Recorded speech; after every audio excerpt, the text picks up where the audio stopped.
Thank you. I Okay. apologize. Keep going. In 2016, a final supplemental phase 2 study to determine the site, phase 2 study determined the site was completely clean and legally safe for building demolition. In 2017, the town voted at town meeting to take possession of the property and appropriate enough money to complete the last stage of testing and remediation so that the buildings could be torn down and removed. The demolition began in the spring of 2018 and finished by early summer. In the spring of 2018, a poll was conducted in the 162 homes in the Pond Street area, east of Pond Street, to determine what residents wanted to see happen on the land formerly known as Cadillac Paint. The main goal is to finally finish the job of replacing an unsightly neighborhood nuisance and a dangerous negative that hurt property values and attracted crime with something that is simple, positive, clean, and attractive. It took over 25 years of action to get where we are now. Hopefully by the end of this summer, the neighborhoods east of Route 126 will see the beginnings of a small area park to walk in and enjoy. Following the spring poll, a website was created to invite students of landscape architecture from nearby colleges to offer ideas in the creation of a neighborhood pocket park. The results of the poll are on this website, as well as a more detailed history of the site and photos. You can see that the majority of respondents want to see some type of passive neighborhood walking park. The majority of those asking for a walking park want it to be a pollinator walking park. In closing, there are 4 things that should be done if the land is to be used as a neighborhood park. 1, determine the best spot on Elliott Street for pedestrians to cross and enter the park, clean up the brush and remaining debris, grade the land properly to prevent erosion, and remove the chain link fence. This is a picture looking west, on Elliott Street. This is the Cadillac Paint site. This garage is gone. There's a hole in the ground right now. Go ahead, and Ed, we can't see it. You need to share your screen. Oh, I'm sorry. You can't see You're not this? sharing yet, no. Oh my goodness. You missed all of those? Yes. I didn't know if you were using a PowerPoint or not. Oh, but how see any sad. Oh, I'd like to start over. Can you see it now?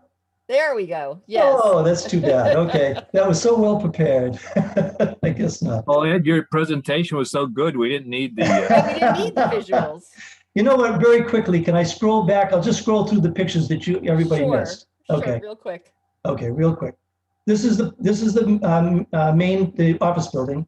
This was the laboratory building that was put in 1938.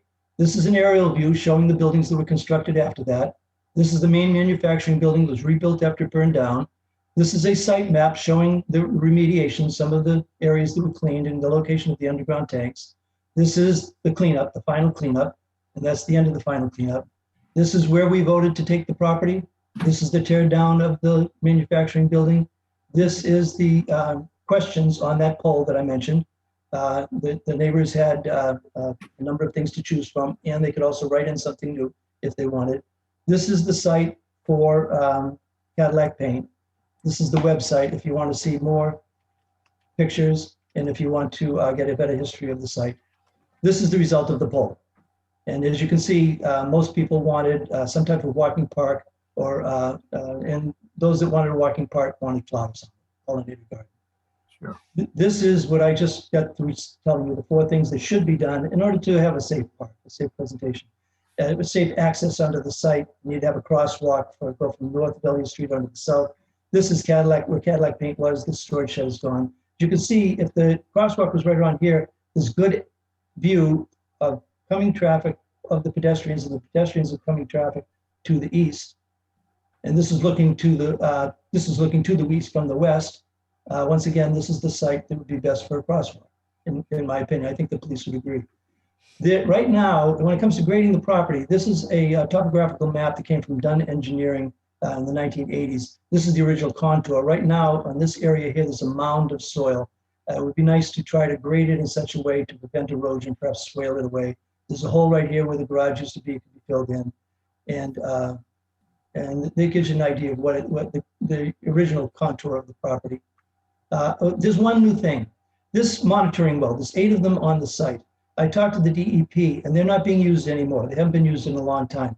But they did suggest that after we're done grading the site and we build the park, that we cut them off close to the ground and put the cap back on in case they ever want to use them in the future. They drilled 8 of them. They don't think that they're ever going to use them, but since they're there, they thought it'd be nice to leave them in place if possible. This is the chain link fence that I discussed. This is viewed from Elliott Street. This is all still there. And this is deep into the property. This stretches all the way down to Elliott Street, which is right around here someplace. That photo you just saw was taken from this spot. It looks to the north, and the fence goes all the way over to here. And while I'm on this particular slide, there's a driveway entrance right here off of Elliott Street. It's well paved and it's in good shape. And there's another one right here, but this kind of opposes Sheffield Drive. If we were going to gain access to the park and if we needed a parking area, this would probably be the best place to put it. And the crosswalk would be right about here. As you can see, you can see the pedestrians can see cars coming in both directions, and the cars can see the pedestrians in both directions. Also, lastly, this little sliver of land is owned by a resident of Sherburne. He's a friend of mine. He's a good man. I talked to him about gaining pedestrian access across this, and he was open to discussion if we build a park, to allow people from this side of Elliott Street to access the park to here. This is one of the ideas that the students gave. Here you can see there's a crosswalk. If we have to have a parking area, and I was originally against the parking area because there is parking on Elliott Street. A lot of people do park on Elliott Street. But if by law we have to have one, my opinion, this is the best place for it. This is a very well-paved easement off of Elliott Street, and this is a level area right now. It takes up the least amount of land. There's less than 3 acres of land here. And this was another idea that the students gave. There's a number of different paths that we could have there. I talked to Joe about signage, which is very important, and perhaps put a kiosk up. And there were a couple of residents in this area that fought Cadillac, didn't fight Cadillac paint, but they were very instrumental in trying to make the neighborhood safer. Unfortunately, they passed over time, and it might be nice to remember them by naming one of these paths after them. And these are some of the flowers that are endemic in New England, and that's the end of my presentation. And I'll give you back your screen. Thank you, Ed. Okay. Okay, I'm going to start with questions from the board to Ed, and then I'm going to open it up because I think we have people here watching this presentation who may want to give some feedback on this as well. Brandy? So first of all, Ed, thank you so much. First of all, for all your work throughout the years on this. I know this has been a labor of love for you, and the fact that you kind of organized this and put this forward and represented your neighbors well, and wanting to see this through. It's amazing. And I love the idea of this pocket park. I think it would be a great addition to the neighborhood over there. So I think that, you know, I love that you had, you know, utilized students and their ideas to come up with some designs. So I think that it's good. You know, we had gotten an email today about parking, and, you know, wanted to just see, you know, they were talking about lighting as well. So, you know, I know, you know, we'll have to kind of iron out some of the details in the budget for this, but from your perspective, you know, lighting is probably an important detail. What are your thoughts on that? You know, it was suggested that it be a dusk to dawn park. And that, you know, our whole idea here, most people think that it should be self-sustaining. And it's mainly for the neighborhood. Try to make it something that doesn't require a lot of maintenance by the town. I've lived here in this neighborhood for almost 30 years, and we never had a light. I know somebody discussed that they said that there was a light once in the neighborhood and it was removed. I don't recall any light. And I think there's some of the other neighbors that have lived here as long as I have don't recall a light either. The parking area is the only place perhaps you'd want some lighting, but if it's a dusk to dawn park, then I don't think that's necessary. Okay, thank you. That's my opinion. You know, Yeah. Anything else, Brandy? So I know that, you know, like I said, we'll need to figure out the budget for this, but it sounds like that this is something that you've already kind of thought through. Are there any other, you know, designs or anything from your perspective that you would need? Like, I'm just trying to think of, besides the budget and construction of this, what else we would need to make sure we think about? You know, this, I talked to Beth Reynolds earlier, and a few years ago, before the pandemic began, a fence company offered to remove the chain link fence and take the materials and do it for free. Things have changed a little bit, but we did have a quote from an estimate of $1,600 to remove all the fencing and take it out. That's a pretty good estimate, in my opinion, pretty good price.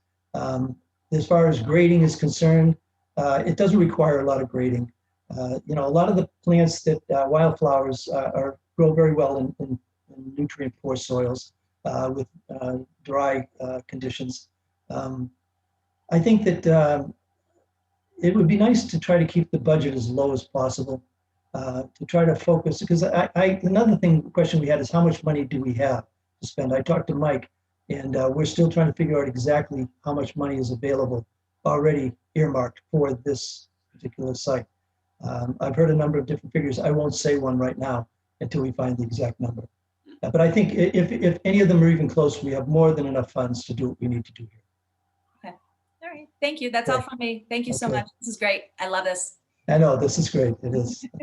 I think donated plants. I saw your thing about black-eyed Susans. I got some I'm willing to give. Steve? Yeah, I think I was going to mention the budget as well. And, you know, Michael's not here at this time. So, but I know from conversations you and I and Michael have had that there is already built-in funding here that we have access to. So, you know, I think we're all,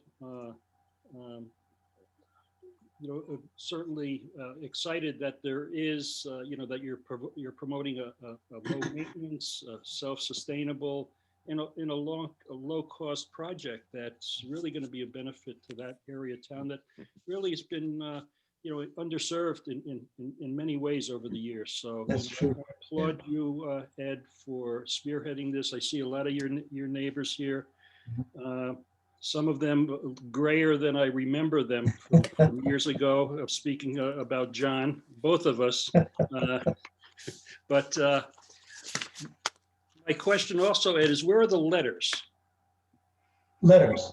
Where are the letters? Yes, the letters. Oh, yes, I have them. I have them down in the shed. I was going to put them up, but there isn't enough room. Steve and I took the sign down, the Cadillac paint sign over the Cool. office building. We saved it. Yeah.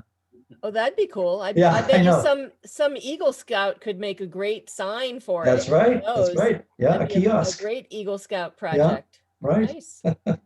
Good. Anything else, Steve? No, I'm good. Okay. Good work, Ed. Thank you. Joe?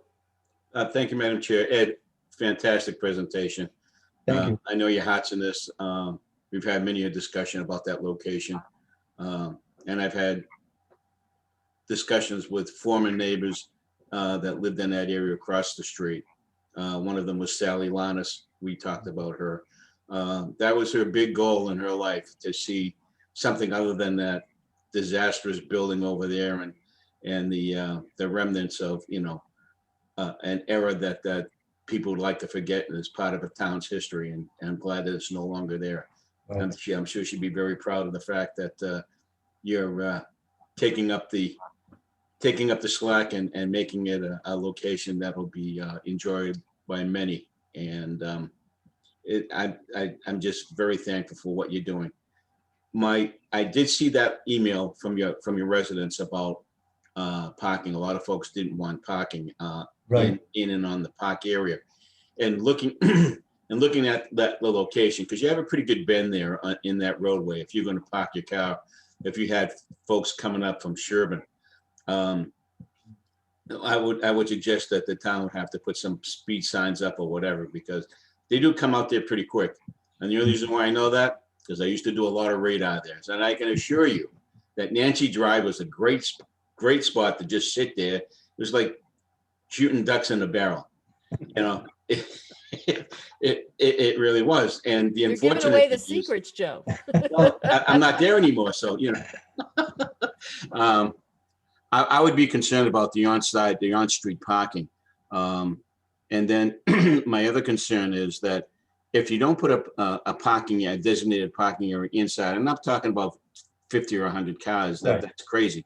Right. Maybe 5 to 10 spots, maybe at best, at least. Yeah, that many. 4 or 5. Because if, right, or 4 or Yeah. 5, depending upon, what we seem to be, to become a happy medium between. Yeah. For darn sure, people are gonna stop parking on Nancy Drive. They do now, Stop parking on Nancy Drive more than they're gonna do anyplace else. right? So the folks that are on Nancy Drive now, if they park close to the corner, this site may be, limited at best, looking out onto Elliott Street. Mhm. So you take the good with the bad on that. So, Mhm. and that at some point, someone's gonna say, well, we don't want them parking there. Well, okay, if you don't want them parking there, then at least put them in the park. Yeah. Type of thing. I know a lot of the residents were against parking area, only because mainly because the site is so small. It's less than 3 acres. Sure, I get that, if it's gonna be used by residents, the whole idea was to walk. Right, that's right. It was, Right. we were encouraging walking. You're Exactly. encouraging walking more than Right. anything else, so hopefully that would be the feed all, but you see some people that can drive through town, and especially that area. Mhm.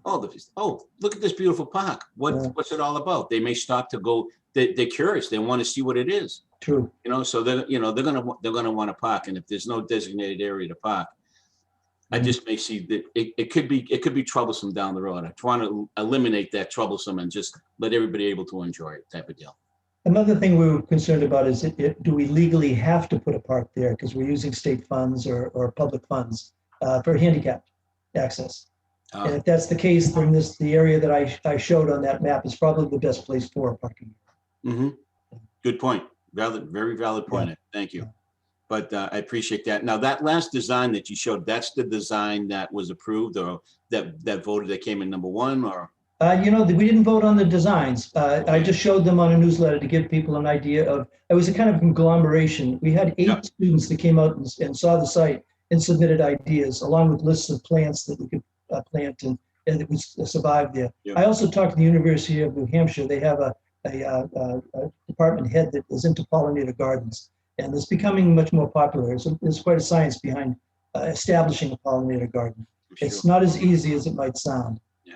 It takes about 3 years to get a real good pollinator garden going. It's not expensive, it's just time consuming. Right. Well, thank you for all of your effort. It's greatly Sure. appreciated by myself, and I fully support this. And I support a kiosk in Sally's memory, Okay. or a bench, because I'm sure she would love to Or a sit there bench, right. and chat. Bench would be nice. The bench would be Yeah, very that nice. would be nice. Yep. Absolutely. So thank you, Madam Okay. Chair. Rob? Yolanda, yeah. Yeah. So I just wanted to second all the thanks, Ed, and your neighbors and the other folks who got involved in this. There's a lot of them. Yeah, and it's great ideas, the kind of thing that really adds to the quality of life in our town, and I'm sure we're all happy to be able to contribute to this. I just had just some questions about one thing. I'm wondering, is there a sidewalk on the side where the park is? I just don't remember. Is it just No. on the other side? No. Just on the other side. Is that something that people are, what do we think of that in terms of, we're going through this complete streets projects. Should that be something that, do we think about putting a sidewalk on Elliott Street to maybe calm things down there and allow for better pedestrian access? It's just a thought. That would be nice. There's a spot on Elliott Street where the banking goes up very sharp though. It's a turn beyond the one that I showed you on that picture. Yeah. And I don't see Sure. I don't see how you could put a sidewalk in that area. The sidewalk on the north side of Elliott Street goes all the way up to Pond and all the way down to the Sherburne line. And a lot of people do walk it. And when they have to cross the street, if they want to come up Nancy, they usually cross at Nancy. Yeah. It's Well, it's not the something to same. think about. And Yeah. you had mentioned you mentioned something about parking on Elliott. How would that work? No, on Nancy. On Oh, on Nancy. Nancy. Okay, now I understand. Okay. Yeah.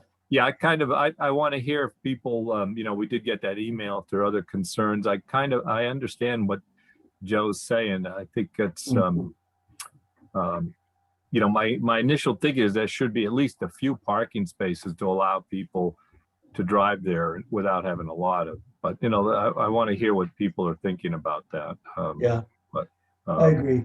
but so thank you for all that, all the work, and it's a wonderful project.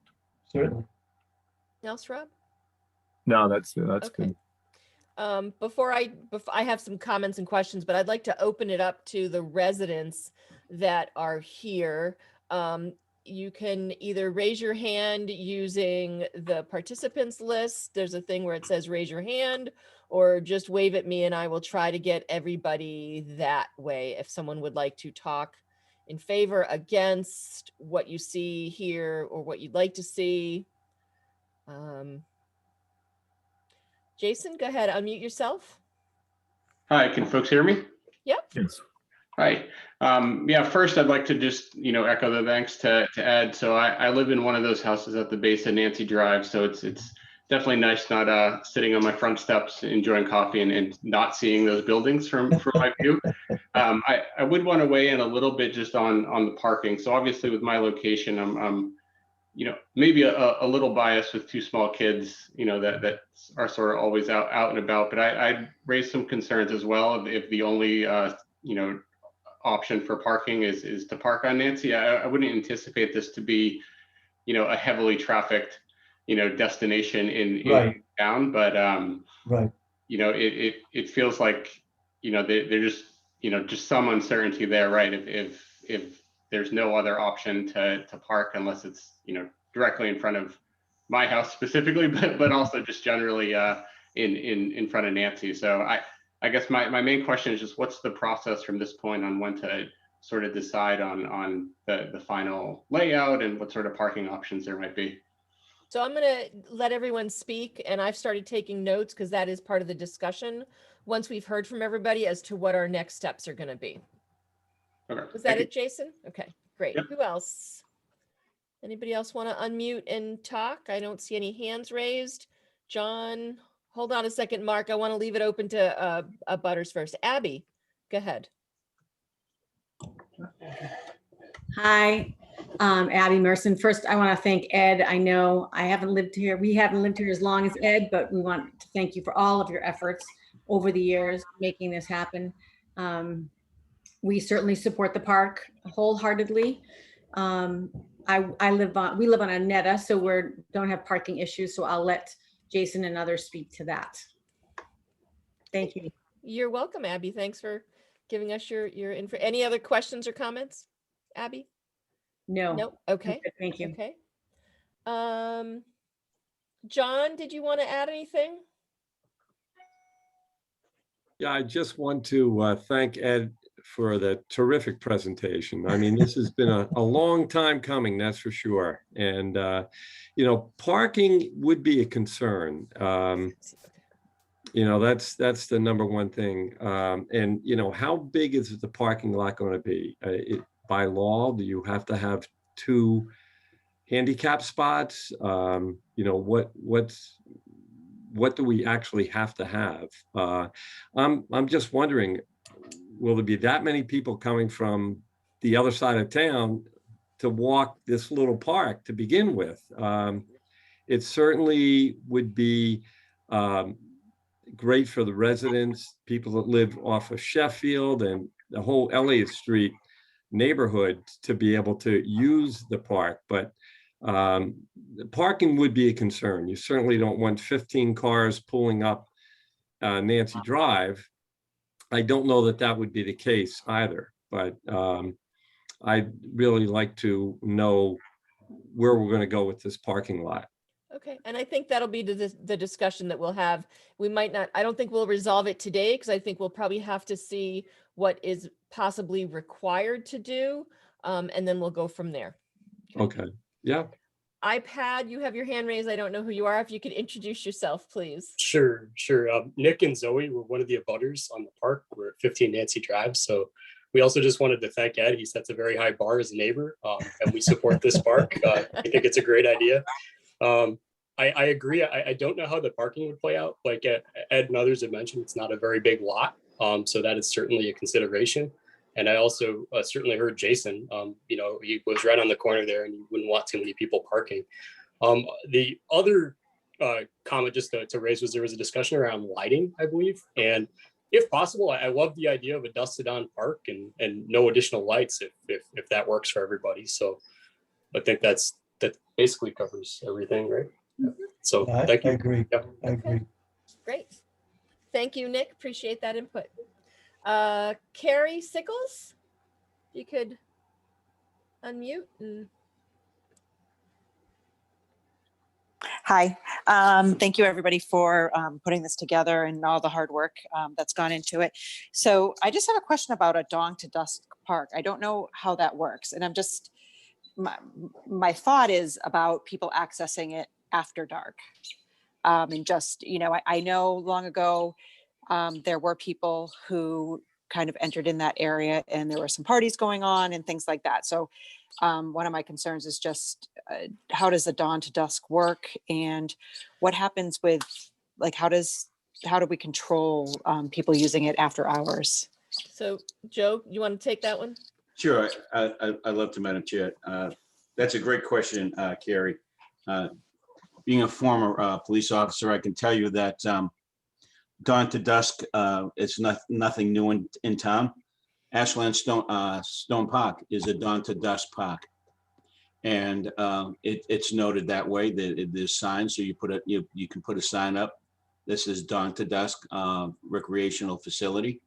And you have the officers patrol on the south side of town. And those officers would be responsible at checking, through the park. If they were to see any cars after, or people in that park after, after the dusk hours, and that changes with time. It stays a little lighter out in June and July, but as August and September come along, it gets a little darker earlier and earlier and earlier. So that dawn to dusk hours change with respect to the lighting aspect of it. So that's how that would work.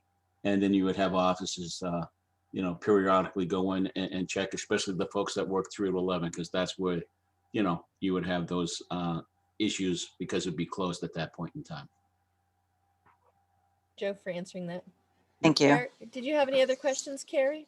No, it was just that one. Thank you very much. Okay. Appreciate all your time. Oh, you're welcome. Thanks for participating. Ernesto, I saw you unmute. Would you like to say anything? Nope, you just muted. Okay. Is there any other neighbors who'd like to give input? Cindy. Okay, if not, Mark, you had wanted to say something? I'll give you a few minutes. Or Okay, thank you.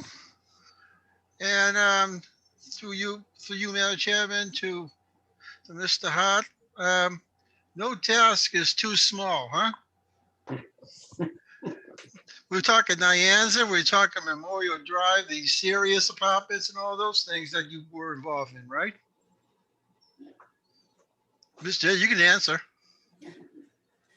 Mark, we're gonna try to keep it focused to the park. Keep So it if in there's the any, park. Yeah, if keep it there's in the any park. comments that you'd like to Okay, I make do, on I that, do. please? Thank you. I'll get right to it. When the Cadillac Pink Building was being torn down, Mhm. I was a constant, frequent observer there. And you kind of gave what was going on and pointed things out to me. And what you're doing there for the neighbors is a great thing. And what you're doing for yourself, you don't take thank yous well. You just say it's what I do. Just work. It's just work. That's all it is.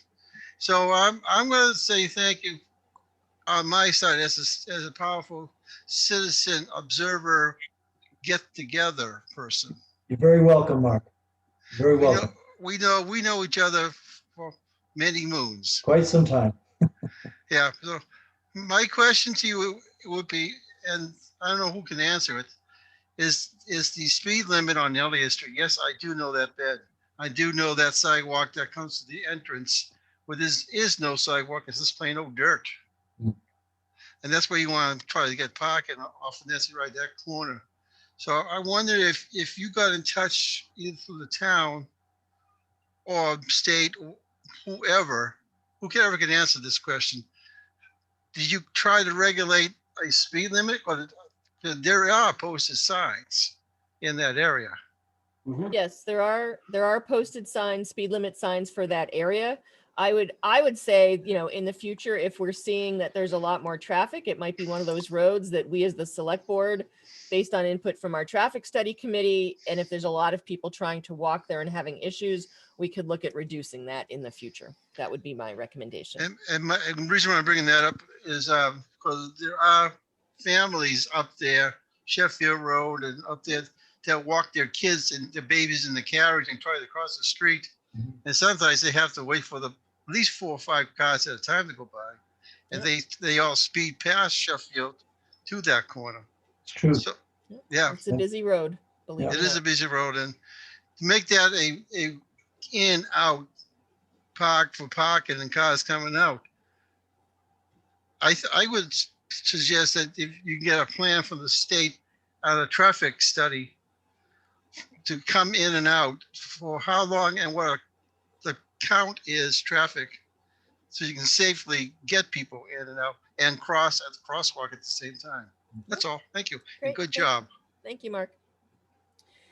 So I too want to give my thanks, Ed. I think I remember one of my first events going over there when we started talking about this, and Yeah. Tony Schiavi was town manager, and I think I was on the board maybe a year, if that, and just hearing about this project. So it's great to, as with many other things in town, feel like we might be able to get this over the finish line, Finally, if not in the near future, certainly, in short order. right. I think there was a couple things I think parking is something we have to research and figure out what we may have to do, if anything. I know it was brought up to me about handicap parking. There are people in that area who even though they could technically walk, they may want to drive there. So I'd like us to research that, what we would need to do for handicap parking. I like the idea of the walkway, the pollinator gardens, dusk to dawn. So this is a recommendation that I have, and I'd like feedback from the board and also Jen and Ed. I think the first thing we need to do is determine what our true budget is, what funds we have available.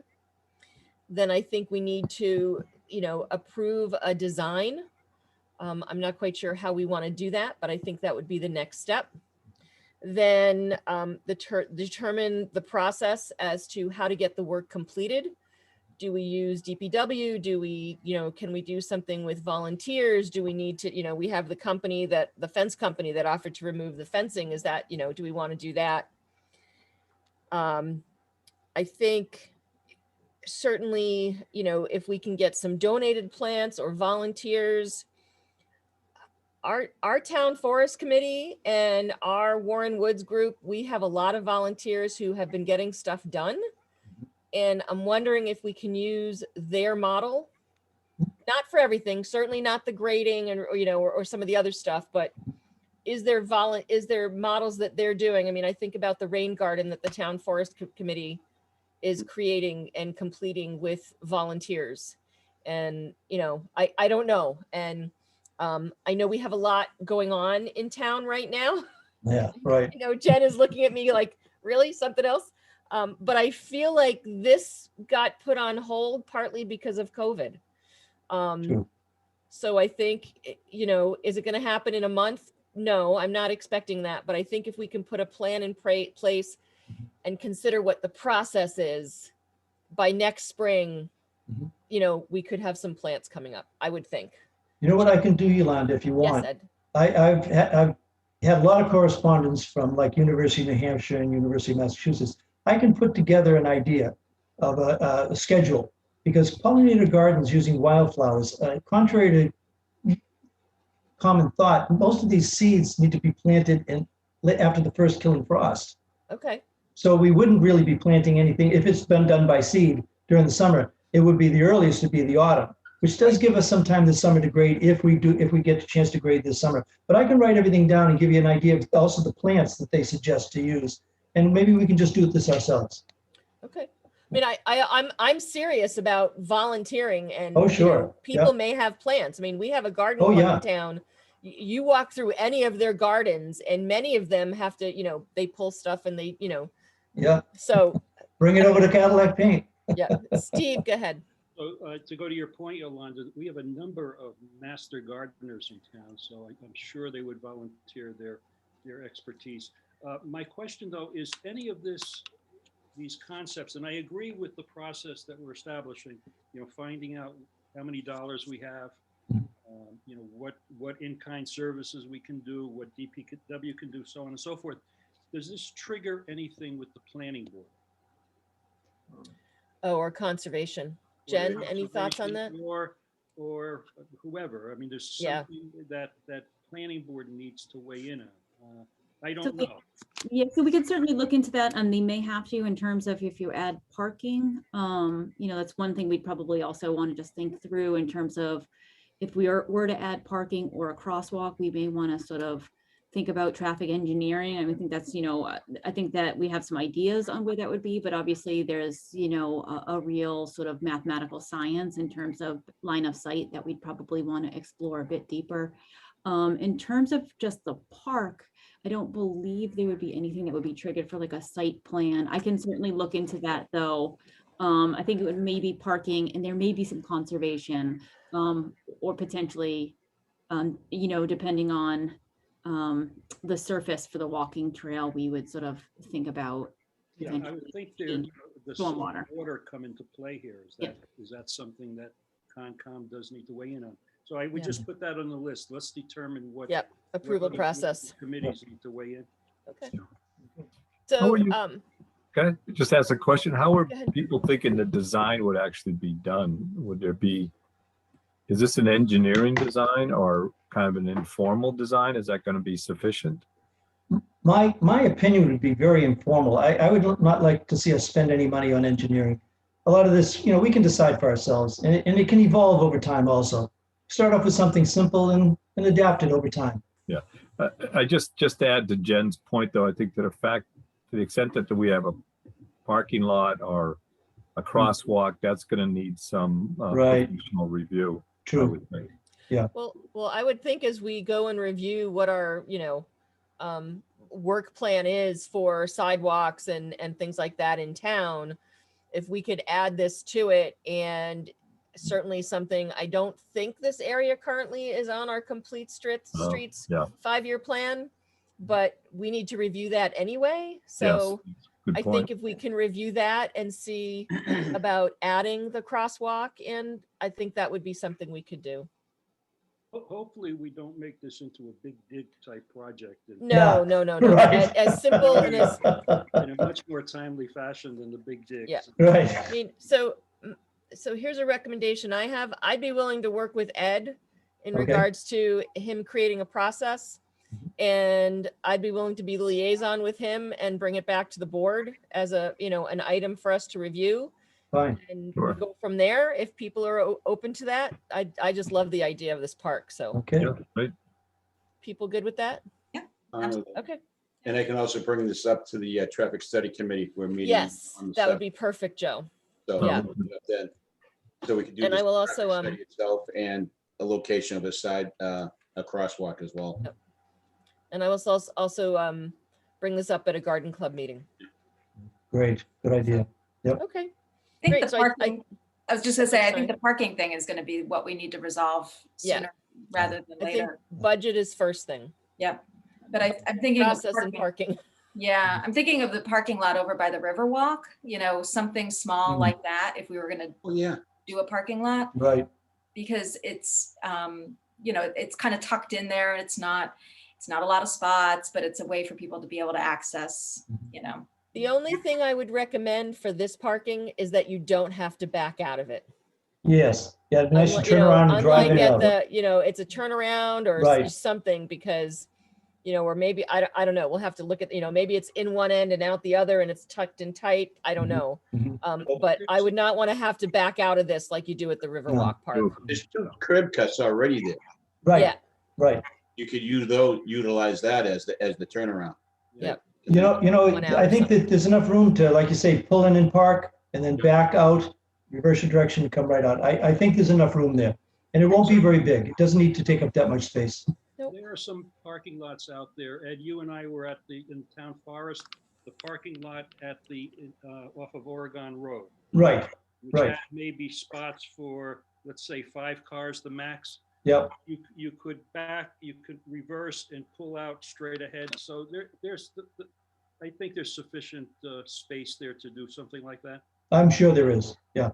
I'm sure there is. Like I said, we have enough things in town that we can use as a model. So, Right. okay, Yep. great. You know, So is the everyone- last thing I would like to say before we close is encourage everybody to go to CadillacPaintPark.org. There's a lot more pictures, a lot more information, and Cadillac is spelled with one L. Yes. Okay. Great. Thank you, Ed. Thank you to all the residents who were here and gave input. Be paying attention as we get this moving, and maybe be willing to come and move some dirt. Thank you very much. Thank you, Bill. Thank you. Thanks, all. Ed. Thank Yeah. you. Nice to see you. Thanks, Ed. Take care. Great. Take care. Thanks, Ed. Thank you. Okay. Moving on. So Michael let me know what things we should be working on until he gets here, or if he doesn't get here, we'll then go back. The next thing is to discuss the Select Board 2021 Scholarship Awards. Joe and I had a very productive meeting, and Joe, I'm going to let you announce them because I think they're getting announced tomorrow at the schools. So Are they really? at class day, yeah. It's class day? I recorded a video, but if they know beforehand, that's okay. It's okay. All right, awesome. Well, we, as you know, we have two scholarships that we give out to a male and female student in Ashland High. And it doesn't necessarily have to be Ashland High, but these were the ones that filled out applications anyway. So Matthew Duchamp, who's going to Clarkson University, and he is taking up civil engineering, is our first recipient. And Elizabeth Munford. Joe?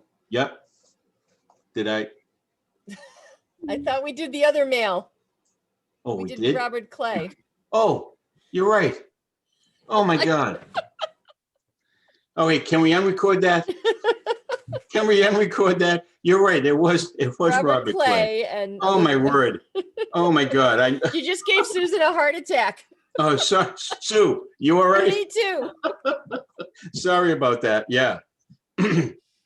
I'm looking at it and I had Robert Clay and why I said it, never mind. Anyway. Robert or Jacob?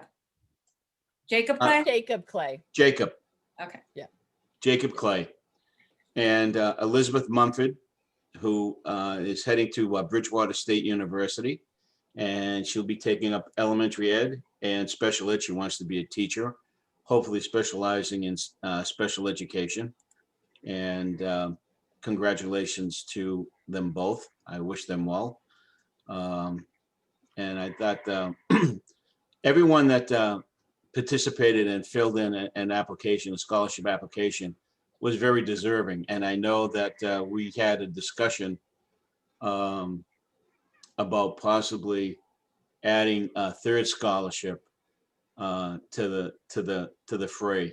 And I think it's something that we may want to talk about maybe at a next meeting or another meeting to go over everyone's thoughts about that. Yeah, and the other thing that I think we'd like to recommend is, rather than just say we're going to definitely give one male and one female, unfortunately, with a lot of things in life, we had 2 males apply and 12 females. And I'd rather, moving forward, we think about giving it to the ones that we think are most deserving rather than just one male and one female. And So a lot of something them, to think. We don't have to do it right away, but certainly as we head into it for but next year. The two recipients were very heavily involved in community outreach and community service to Ashland Yeah. and to a lot of the other programs, and not just school related things, a lot of in-town programs. So Yeah. that weighs heavy on the selection process as well. So Sorry about that, Jacob. Congratulations. I can't believe I just did that. Oh, That's well. okay. Oh, well. Hey, it wouldn't be me, right? The other thing I'd like to just announce, and you were all given her information, the MAPC gives out the Charles Elliott Scholarship, and I was notified that it was an Ashland resident.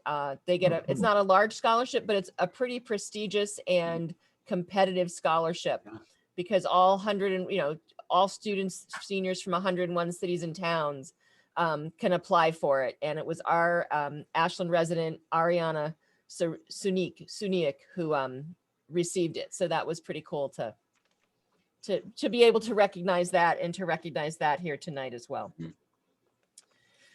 Absolutely. Okay. The next item I'd like to recommend is that we move into the review, consider the response to the open meeting law complaint against the Ashland Select Board dated May 25th, 2021, filed by Juliet Nardone on file with the town clerk. So we were given a potential response, and I'd like feedback on that potential response and then to determine what would we like to do. So we have the potential response. I think we all have read it. Any feedback on how we would like to handle this? Well, I would just, Madam Chair, so I would just say that we. Hold on, I'm going to let Jen go first, Rob, and then Oh, I'll let okay, you respond. sure. Go ahead, No, Jen. that's fine. Great.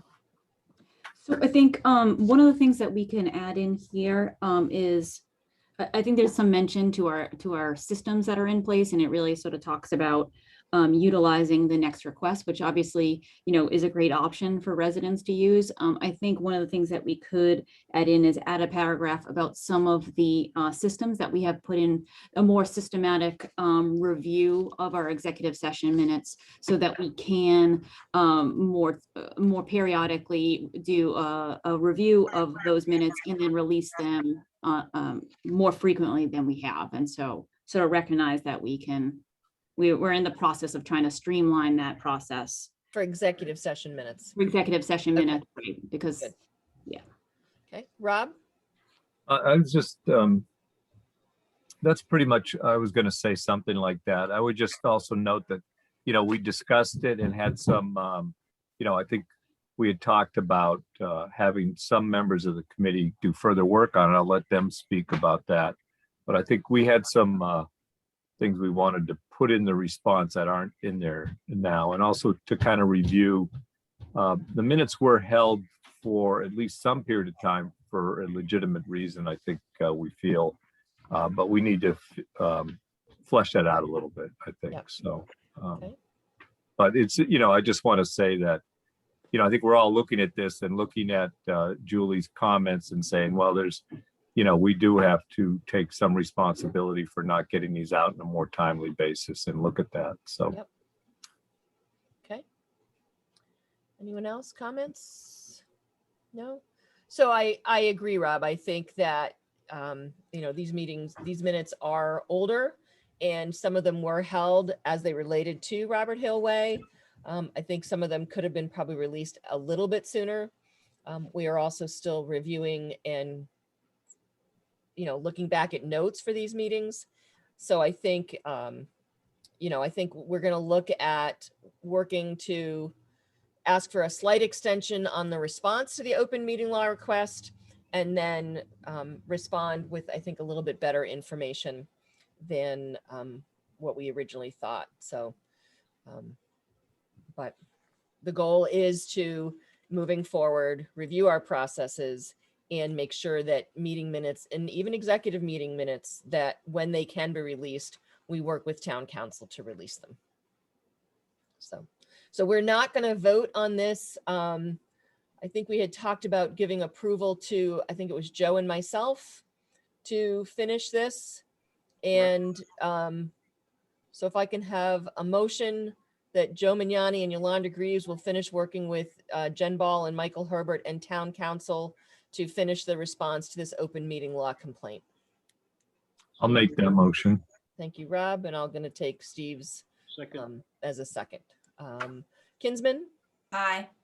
Mignani, Aye. Mitchell, Aye. Shear, Aye. and Greaves, aye. And that passes 5-0. We will complete that, and we will let you know. I would think it's important also to make note that we did review and approve minutes tonight in our consent agenda, 4 sets of minutes, Yep. but they won't be immediately available Right, 'cause- until they've been reviewed by town council. Right. Thank you for saying that again, Steve. That was good. Okay, Michael is now here. Michael, welcome to the meeting. We're going to Go undercover. Sorry. that's okay. Good to be here. We're going to go back to the beginning of old and new business and discuss COVID-related reopening plan, including meeting protocols. Okay. Well, this covers a lot of grounds. Okay. As you can imagine, COVID, when it shut everything down, covered a lot of bases. And so as we're looking at reopening up, we have to look at a lot of different aspects of it too. The first thing that we're looking into is the reopening of buildings, and that has obviously already started. We're currently looking at masking protocols. It's going to be difficult to mandate masks for anybody, given the current set of circumstances, or at least visitors here at Town Hall and some of the buildings.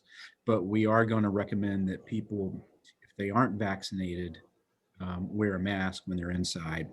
And we're looking at the possibility of starting to open up some more programs and programmatic parts of our departments, so we can do that.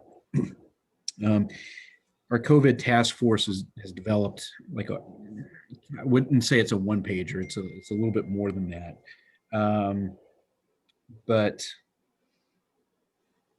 I think really one of the things we want to really discuss is the aspect of having meetings, right? On whether we're going to have them live or continue them in person, or excuse me, continue them online. I know that not only affects this board, but it affects a number, all of our boards and committees. I think there's an appetite for people to move to in-person gatherings. I think there's also an appetite by everybody to keep the remote aspect ongoing in some way, shape, or form, so we can continue to have increased participation. The problem we have with any kind of online aspect of this is currently, right now, it's the online, the ability to have online meetings instead of in-person meetings is going to be suspended or eliminated unless there is legislation that is passed that allows that to be extended. There currently is legislation that has been filed. It has not passed yet, that would extend the ability to have meetings remotely through September. And I'm sure there's going to be more of a statewide effort to look at extending it beyond that. But I'd like to get a sense from the board as to what your thoughts are in terms of what you would like to do. Because I know in some ways this is a deeply personal decision. And I don't think we're going to find a one size fits all type of approach. Yeah. So, sure. Any thoughts? Mike, can I ask a question before we, just a technical question, I guess. Is it an all or nothing, like it's either Zoom or in person, or is there some hybrid models that are being considered, and is there technology that would allow for that? Well, I think we're looking at developing some type of hybrid model. I think everybody likes the idea of being together. There's certain parts of a meeting that you can't recreate online, an in-person meeting that you can't recreate online. The problem is putting that on, producing that can be rather difficult. If you remember, we actually tried to do that at the beginning of the pandemic. I think the first select board meeting we did that was remote, it was kind of a hybrid type of setting where the board and management team sat in the room. And I think some members of the board were remote, and then we tried to have remote. I remember that, yeah. It didn't work out that great. I think though, sorry to jump in, Michael, there are communities that are successfully doing in-person hybrid models. Peabody is doing it where they have people in the room and they have people participating via Zoom. And yes, for long term, I think we have to have legislation that supports that. We may also have to vote in some bylaws for remote participation.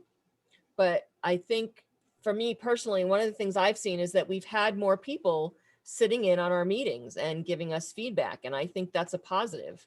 So it may take some technology, it may take some funding, but I believe, and I could be wrong, but I think some of the ARPA dollars that are for technology could potentially be used to help us buy the equipment. I think, we need to work with Paul Carpenter, and we need to work with, WACA-TV, because it's being done. How it's being done, I'd have to do a little, but it's being done. Steve?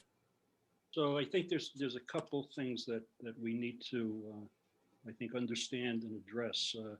Number one, I think we've got to separate the public participation part from the board participation.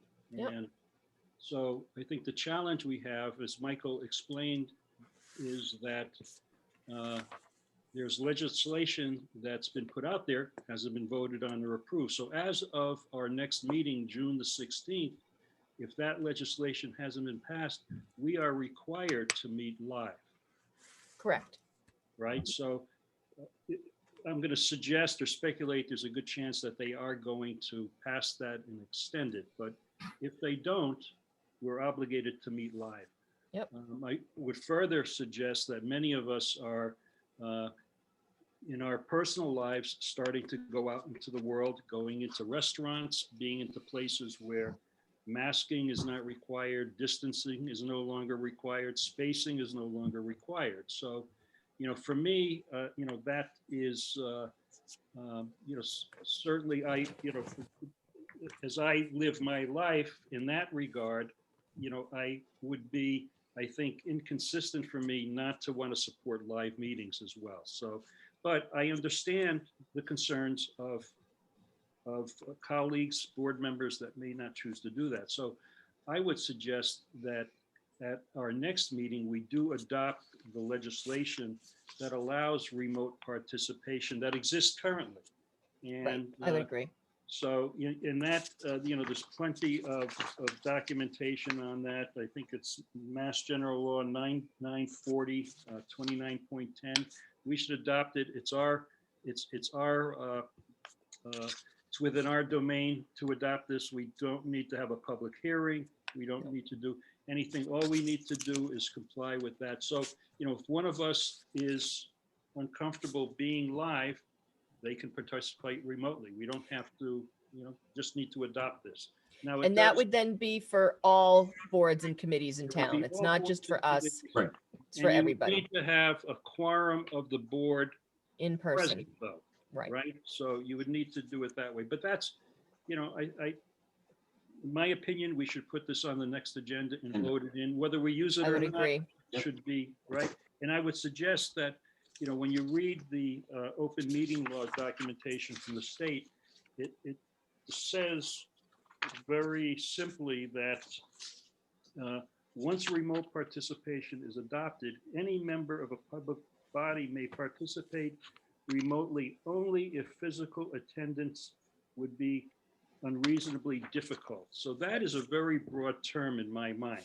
So if one of our members is uncomfortable with attending, then I think that's a reasonable reason to adopt that. So, And any board's members, right? I think that's we want to make sure that as we're discussing this, any votes that we take apply to all boards and committees that are working all in boards town. and committees, correct. Right. So let me ask a question. So if from what Steve just said, that if we would adopt remote participation and say one or two people from our board were remote, it wouldn't count towards quorum, but would they still be able to vote? They're Yes. allowed to vote. So you need a quorum live in the Currently. boardroom. So if we have 3 members in the boardroom, 2 members remote, it's like we're having a regular meeting. They have all the voting, all the participatory processes as well. So the only they specifically talk about public participation. That's not a requirement. If we adopt that, we don't have to accommodate public participation. Now, I would suggest that that's what we want to do. Ultimately, we want to come up with a system that is hybrid and that allows the public to participate remotely as Yep. well as a board member. So, I agree, Yolanda. I think there's technology out there. I think we need to figure it out. And, it may not be something that happens immediately, but, I think this is a first step I think we should take, and, probably do it at our next meeting. Joe? Thank you, Madam Chair. Yeah, Steve, I have to agree with you. I think we put that on the agenda, but I'd like to get some more homework and some answers to some of the other issues that may pop up. Like if we adopt this and we're saying this for like Yolanda said, all the boards and committees within the town of Ashland. What would happen if a specific board didn't want to go live, but they would stay remote? Does that become an issue because now you have to have at least a quorum live? As Well, you're right, Joe. I mean, it's the open meeting law requires public boards and committees, bodies to meet and deliberate publicly. And right now, publicly means in a room that the public has access to. That's what that means. But to Steve's point, and I know that the legislature, both the Senate and the House, are looking at continued remote participation legislation, even so far as to allow continued remote participation for town meeting and potentially opening it up to all town meetings, not just representative town meeting, so that they will allow people to participate remotely for any meeting. And legislature is looking at that because it has worked. So that's where we have to, look be a at the big change. technology and do it. Yep. Oh, it would be a huge change for us, but And you're looking at open town meeting too? yep. Ha- I was shown some of the language and I specifically said back to my MMA contact, shouldn't that just say remote town meeting? And she said, no, they're looking at all town meetings because supposedly there's technology available to do that, which I question, but Yeah. I just want to just bring us back to I think the immediate question, which is if the legislature does vote to extend or the governor extend this, say, September, we would then continue under the current Zoom protocol until September? Is that the understanding we of could the members? if we wanted to. I'm of the Steve's mind. I'd like to get us back to in person, but we need to figure out the technology to allow remote participation for those who don't want to and for the public. Yeah, but we have that available. That technology exists already. Yep. So, I'm going to use Rob as an example. If Rob, Uh-oh. if Rob is uncomfortable attending a live meeting, he can participate through audio, Right. right? And so that can be done. Yep. And so it could be a timing thing. I mean, I will tell you, I'm of the opinion that I would like to see us back to live meetings as soon as reasonably possible. Maybe not the next meeting, but the meeting after that, I think we're certainly, if we vote in this particular legislation and then, the governor's legislation hasn't passed, I mean, at least we can all participate. Yep. Well, I guess my input would be that we at least continue, assuming that it does get passed, that we continue at least for the time being and then work out and, review what's happening with COVID and then, keeping that in mind, move back. But I'm not pushing to do it, right away. And I think it would be good to figure out, I support Steve's idea, but I think it'd be good also to make sure we have the technology working. Because it is being hybrid is a little different, or having someone remote while the others are in the room does have its technological differences than a Zoom meeting where everybody's on a screen. Yeah. I mean, so I'm hearing everybody most people would like to return to live meetings as soon as practical. No, not me. I want to make that clear. I'm a Yeah, no. I just said most people. So I wasn't just picking on you. How about Brandy? Brandy, are you on my side? So I am probably the last one of us to get fully vaccinated. So as of this last week, I'm past my 2-week post second shot. So I'm slowly moving back into the realm of the living. And so I hear you, Rob. It's a little, it's hard, but I think that not being in person, we miss so much the interaction. And I think that if we can do it where we're comfortable and we're safe and we're still able to have technology to support, because if you're not ready to come back to live meetings, Rob, we need to figure that out, because we need to make sure we support that. Because, one I thing just want to remind you all about the train whistle, okay? The train whistle in that big meeting.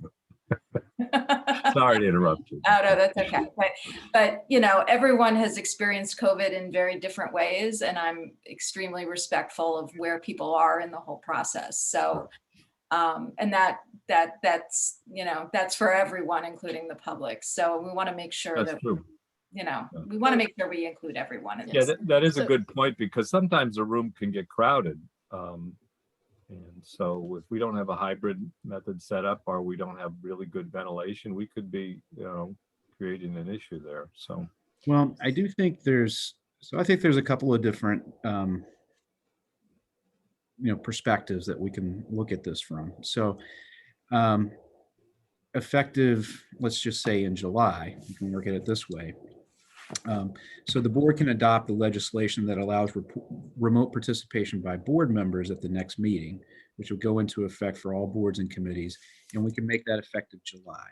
And at that point in time, we would have live meetings, and people on boards and committees who did not feel comfortable, we would have a way for them to either call in or remote in somehow. And people can actually come to town hall or come to where there is actually a public meeting being held and participate that way. I think a longer term plan would be to find a way to incorporate this hybrid methodology where people can participate in real time, let's just say that, remotely. I want to, there's lots of different ways that you can participate. Regular citizens can participate. It doesn't have to be necessarily in the meeting at that time. They can, certainly share their opinion with the board over email, or, in direct conversation if they want to talk to the board directly. So I don't want to lose sight of that. But if we focus on getting the boards and committees up and running and in person with the ability to remote in, then we can start looking at the more hybrid approach. And that's going to be probably a little bit more of a longer term or intermediate term. We'll just call it project.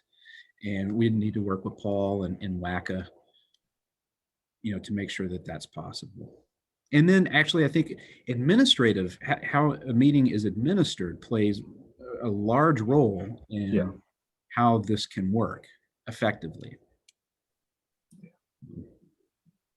So those are my thoughts. If that's the way the direction you want to go in.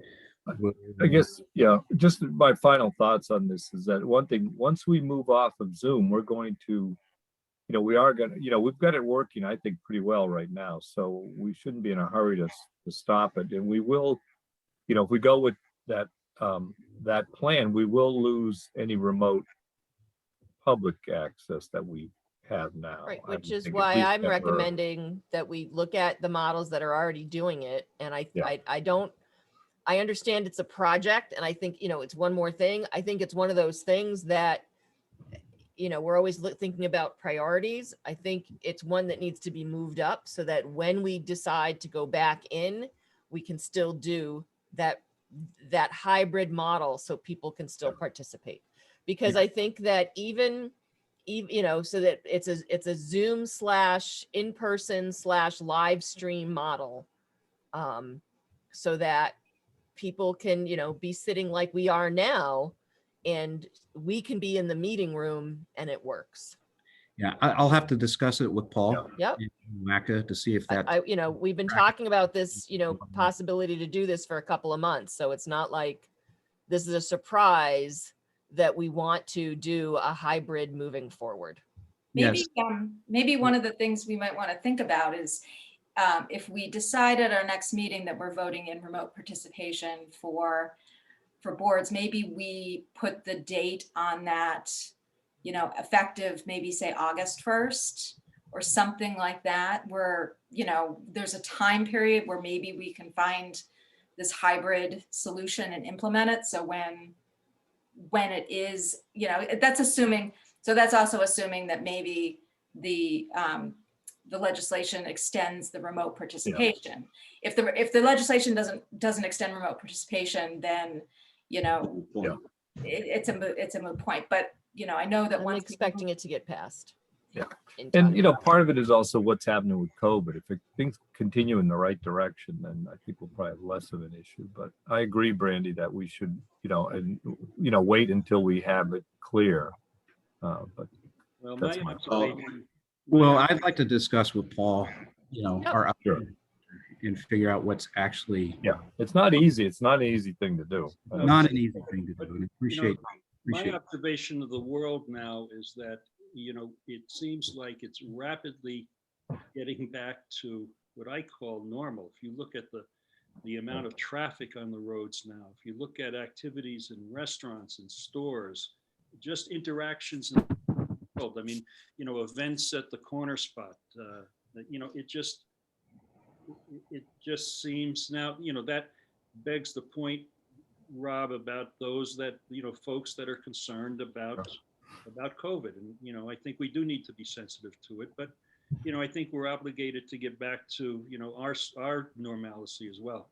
Well, and I think the other thing to think about is there's been a lot of hybrid stuff going on, right? There have been where, you know, some people are in a room and some people are not, and they're, you know, so So I think you- I'm more with Steve, that I'd like this to, you know, I think I definitely support voting in the remote participation so that if it drops on June 15th, we're covered. So we'll need to do that at our next meeting.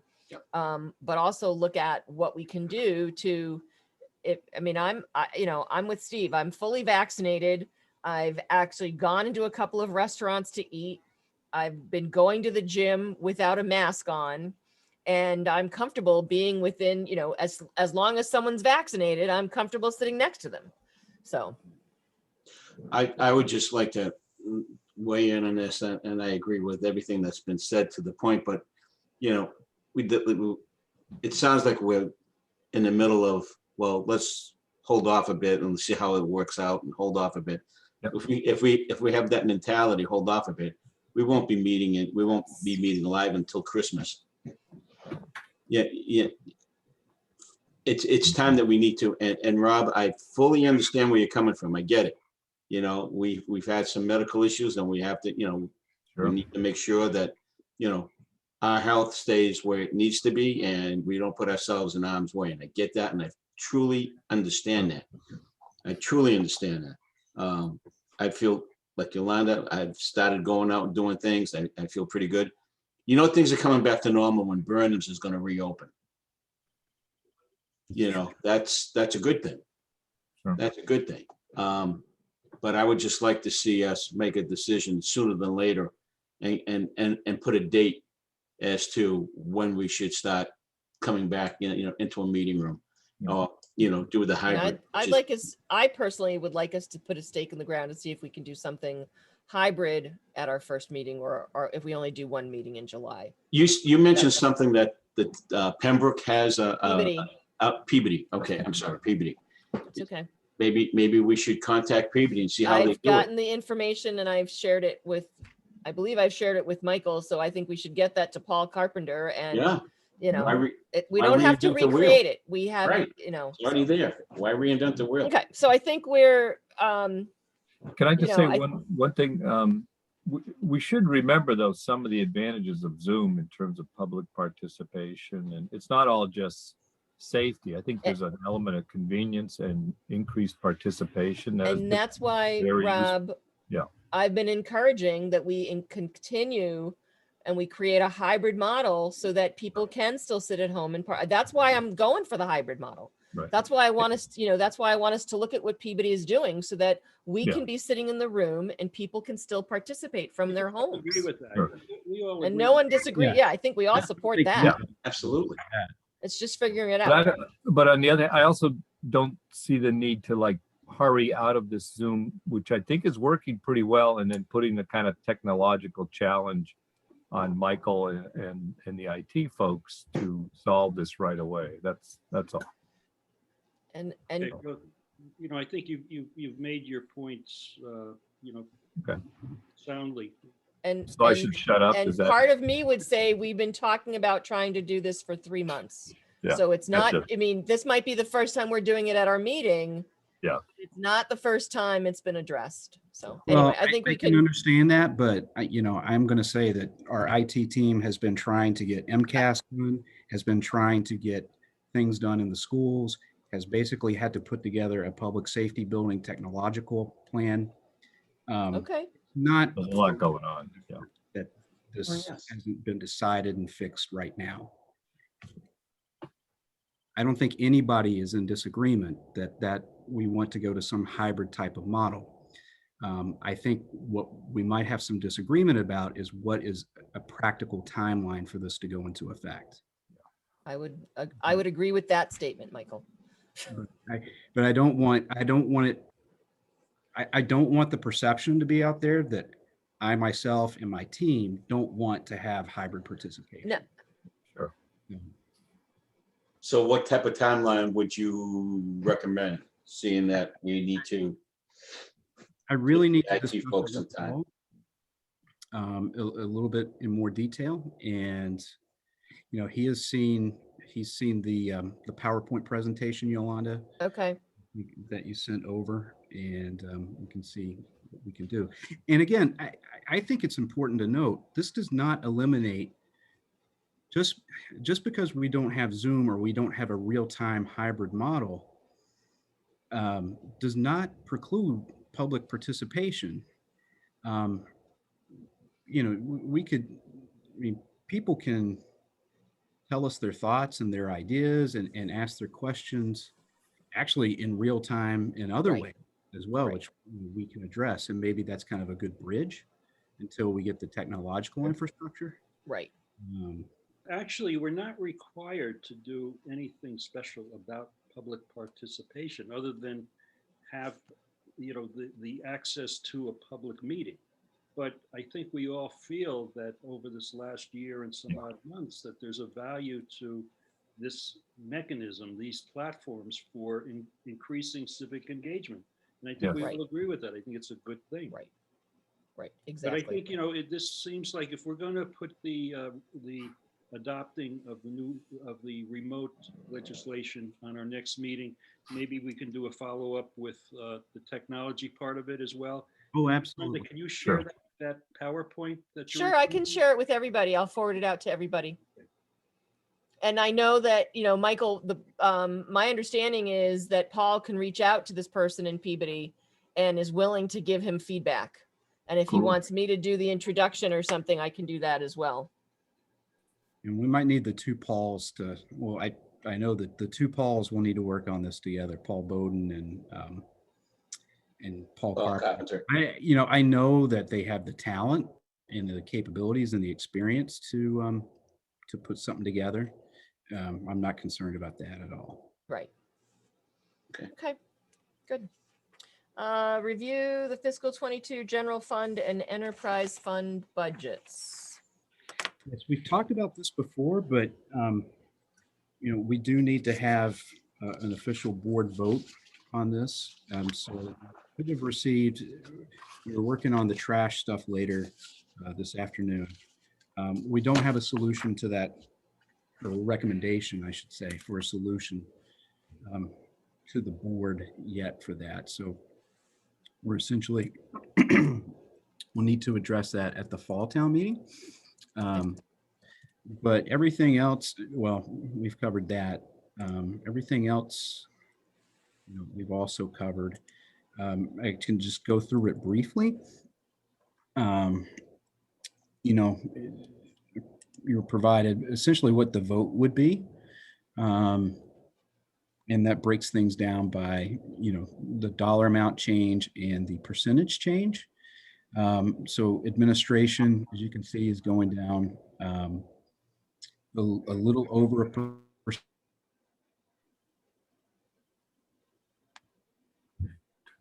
Did Michael freeze for other people too? Yes.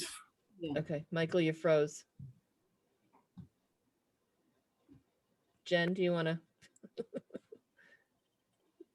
I think he was just going to take us through percentage changes.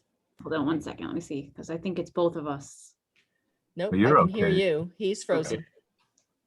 Weird. We're off on WACA too. Weird. Sure, I can do that. Hold on one second.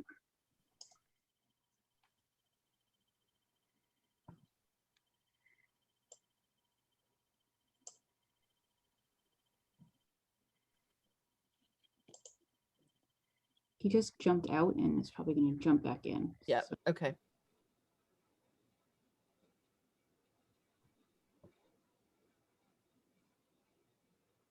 And then if not, I can pick up.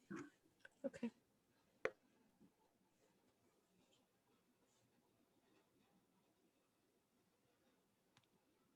And we just lost Jen.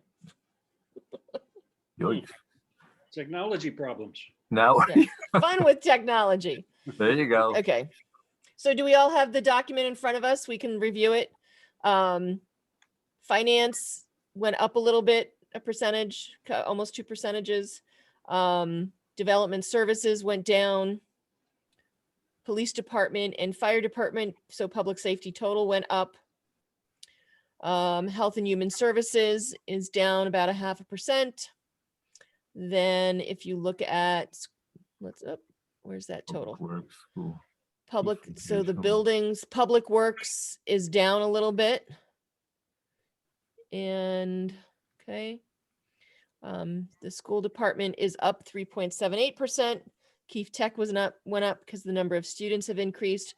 So our subtotal for education is 4.36%. Excluded debt is down, non-excluded debt is up, which makes sense considering what we've done. Total debt is about 2.4% in 2.47% increase. Capital projects is flat, the 500,000 for right now. And then the list of the capital projects is there.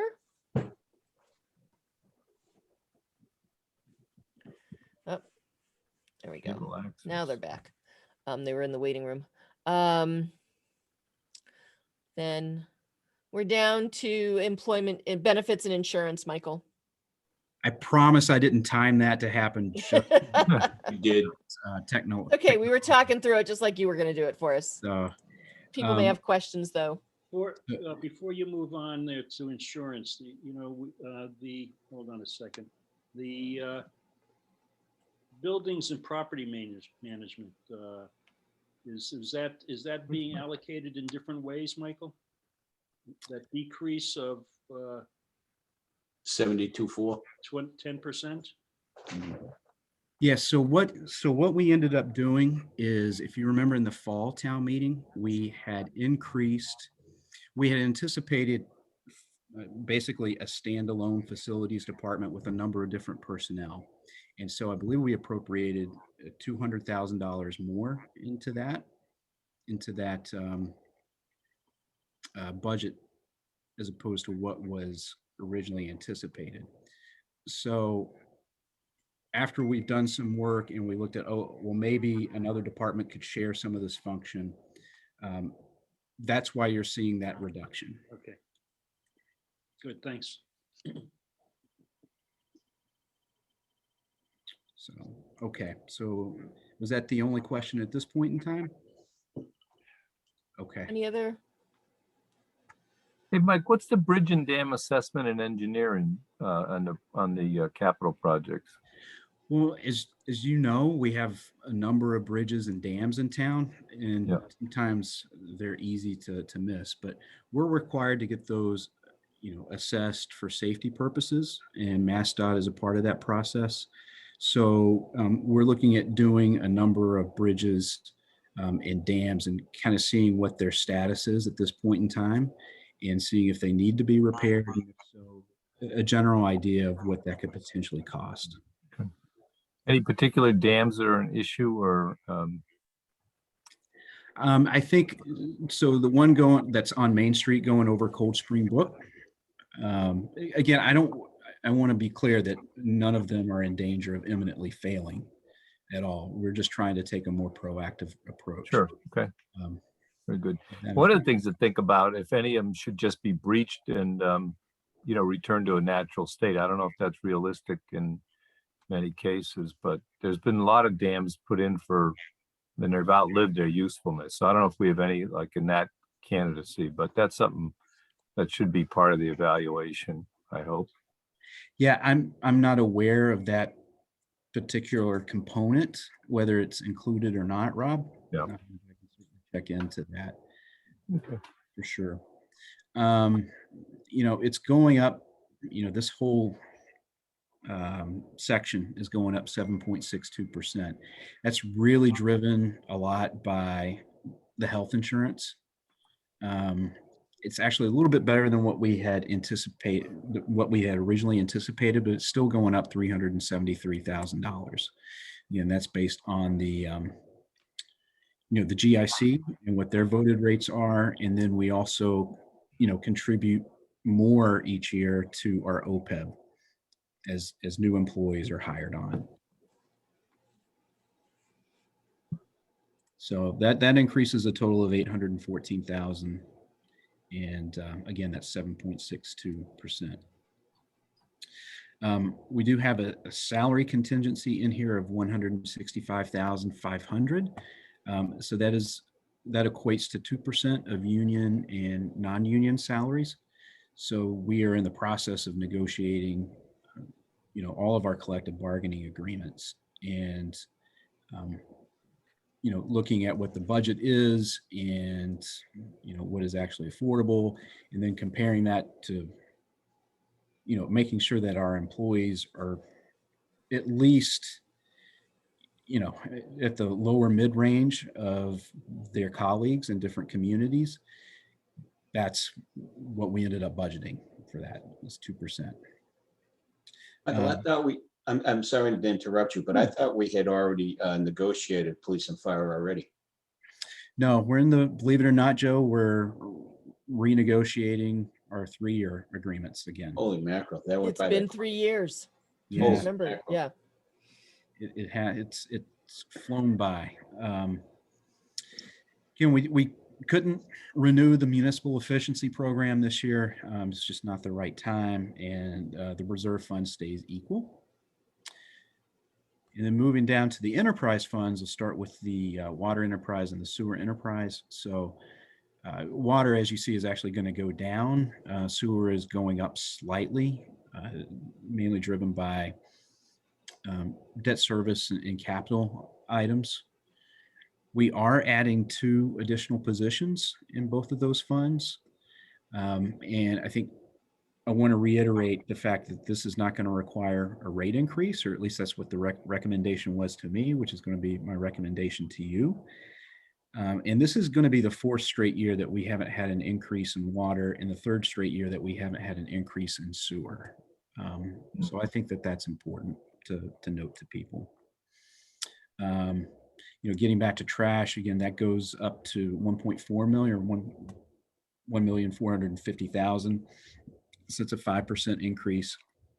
The field management is a little bit, it's a little bit different than previous ones. You see, it's a rather, significant figure there, especially on a percentage basis. What ended up happening is when we needed to do the recap, the general fund ended up having to subsidize the field's enterprise account a bit, because we weren't pulling in revenue that we were anticipating from the field rental, because nobody was doing any rentals, nobody was doing any events because of the pandemic. And so what you see here essentially repays what that subsidy is, which is required by law. And we're hoping, again, with the ARPA funds, that we're able to do a little bit more with this too, because this is, I don't think there's a clearer example of a revenue loss associated to the pandemic than field rentals and Right. the decrease of field rentals. Definitely. So the large majority of that is related to the to that subsidy. The cable access, so you see a big increase here. That is because now all cable access money now goes through the town's books and general ledger. So this started happening a couple of years ago, where DOR issued a what they call an IGR that stated the cable had to be first it was the cable had to be an enterprise fund. Remember, we didn't even used to see this on the budget. Right. And then it became, well, it has to become, part of the town's book and general ledger. So what you're seeing here is the flow of that revenue come into the town's budget, which we're responsible for. And of course, we're responsible for all the costs associated with that. Do we get to control the programming, Michael? I was wondering if we would avoid that. I think it's best to have an independent board like we currently have with WACA that makes decisions. Like I'm that. only teasing, but Well, I believe it or not, Concord actually has a town-run cable access station, and I give them major kudos, because it could just lead to all sorts of perception problems. yeah, and no doubt. So we're fortunate there. So do we need to vote this budget, Michael, because we have to vote it for town meeting? You do. Okay. You do. So, Michael, before we do, can I just ask a procedural question? So there's last meeting we saw a budget with revenue on it, or we saw the revenue budget, but that's not part of this one? no, so town meeting only votes and appropriates expenses. They don't vote on revenue. So that's why it's presented to you in this form. I don't think the general fund summary sheet has changed since the last time that I presented it to you, which has the revenues on it. Again, that's more for informational purposes. I think it's good at this point to remind everybody that we are using 900,000 in general stabilization funds to help support this budget. And also we're anticipating using 350,000 in ARPA funds to help support this budget. And so obviously that's not sustainable over any, real period of time. I think it's something that we can do for a couple years, 2 or 3 years, but especially as we figure out what we can actually use the ARPA funds for and how much can actually be used to plug into our general fund budget, I think we'll have to start putting together a plan on how we're going to wean ourselves off of one-time revenue. I think it's got to be a summit between the school committee and ourselves, and you and Jim and Brittany and let's talk this thing through. Let's hash it out and figure out the best way to use our dollars and make sure that our budget is sustainable moving forward. FinCom, yes. Yeah, FinCom's got some very strong opinions on this. Good, they should. And they'll make that known at town meeting as well. Good. So that being said, they did vote to recommend this budget. Okay, so we need to do the same. Correct. Okay. Has the school committee already voted? They have, and this is the number that the school committee has voted. Okay. Okay, if I can get a motion to approve and support the budget summary as presented. So moved. And a second? Second. Second from Steve. Roll call vote, Kinsman, Aye. Mignani, Aye. Mitchell, Aye. Shear, Aye. and Greaves. Aye, that passes 5-0. Those of you that are watching or watch this later, that means we need you as our residents to come out and support this and or not, and review it at town meeting and participate in town meeting on Saturday, June 12th at 10 a.m. Moving on, discuss the request for work from July 24th to July 26th at the Main Street Railroad Tracks and the Cherry Street Railroad Tracks. Michael or Jen? Sure. So as you know, the board is required to vote to allow work being done at night. You recently did that with work associated with Pond Street and Elliott Street. As part of the downtown project, one of the things that we are doing is undergrounding the utilities. And as part of that, we have to go underneath the railroad tracks at the crossing. We're trying to time this to where the T in Keolis is going to not be operating their trains as well. So we can, not have to pay for, bridge service between Ashland Station and Framingham or Southborough. And so that works out to be July 24th and July 26th. So we're going to try to complete that undergrounding work underneath the tracks during this time period as the T and Keolis are doing some work as well. But it does require a board vote to allow that. That makes sense. Any questions or comments or concerns? Would the abutters get notification that they're going to be working in those hours? The folks that live on Cherry Street, Tilton Ave area. I'm sorry, can you repeat that, Joe? Will the abutters be getting notification that they'll be working at night? The folks that live on Cherry Street, Tilton Ave, Park Road. I don't anticipate us sending out a butter notifications, Joe. I think what we can do is we could start publicizing things and then also use the signboards. Okay. People in the neighborhood. We do a targeted reverse 911 to the, Park Road, the apartments there and people who live there. And, we can, I think the signage and all that's important, but, a couple of days before, remind them that this is happening. Yeah, we could definitely do that. Okay. They just need to know because you know what's going to happen. They'll get inundated with phone calls. What's going on? So a question, Michael, this is work is being done continuously through the weekend. It's not just being done at night. Yep. So it's daytime. So what is the impact on traffic through downtown? We're still figuring out the exact impacts, but we're hoping that it's not huge because where the jacking or the cut, depending on which format we use, is going to happen is off the road. So it's not like right in the road where we're doing that. It's going to be off to the side of it. Okay, so there maybe minimal impact on folks moving back and forth across the tracks. We hope so. We hope so. That's as it gets more crystallized, I can give you more information, but that's certainly the goal. We have at least 2 more meetings before this will happen. So, okay. So it's not just for night work, but it's for work that whole weekend, right? Including Sunday and Saturday. And I mean, Saturday we don't have to approve, but the night work and Sunday we do, correct? I think Sunday is the chief of police can make that determination. I know we voted on like roof work on Sundays at the schools. That's been us. Yeah. Well, I'm happy. I think if you want to take a vote to cover everything, that would be fine.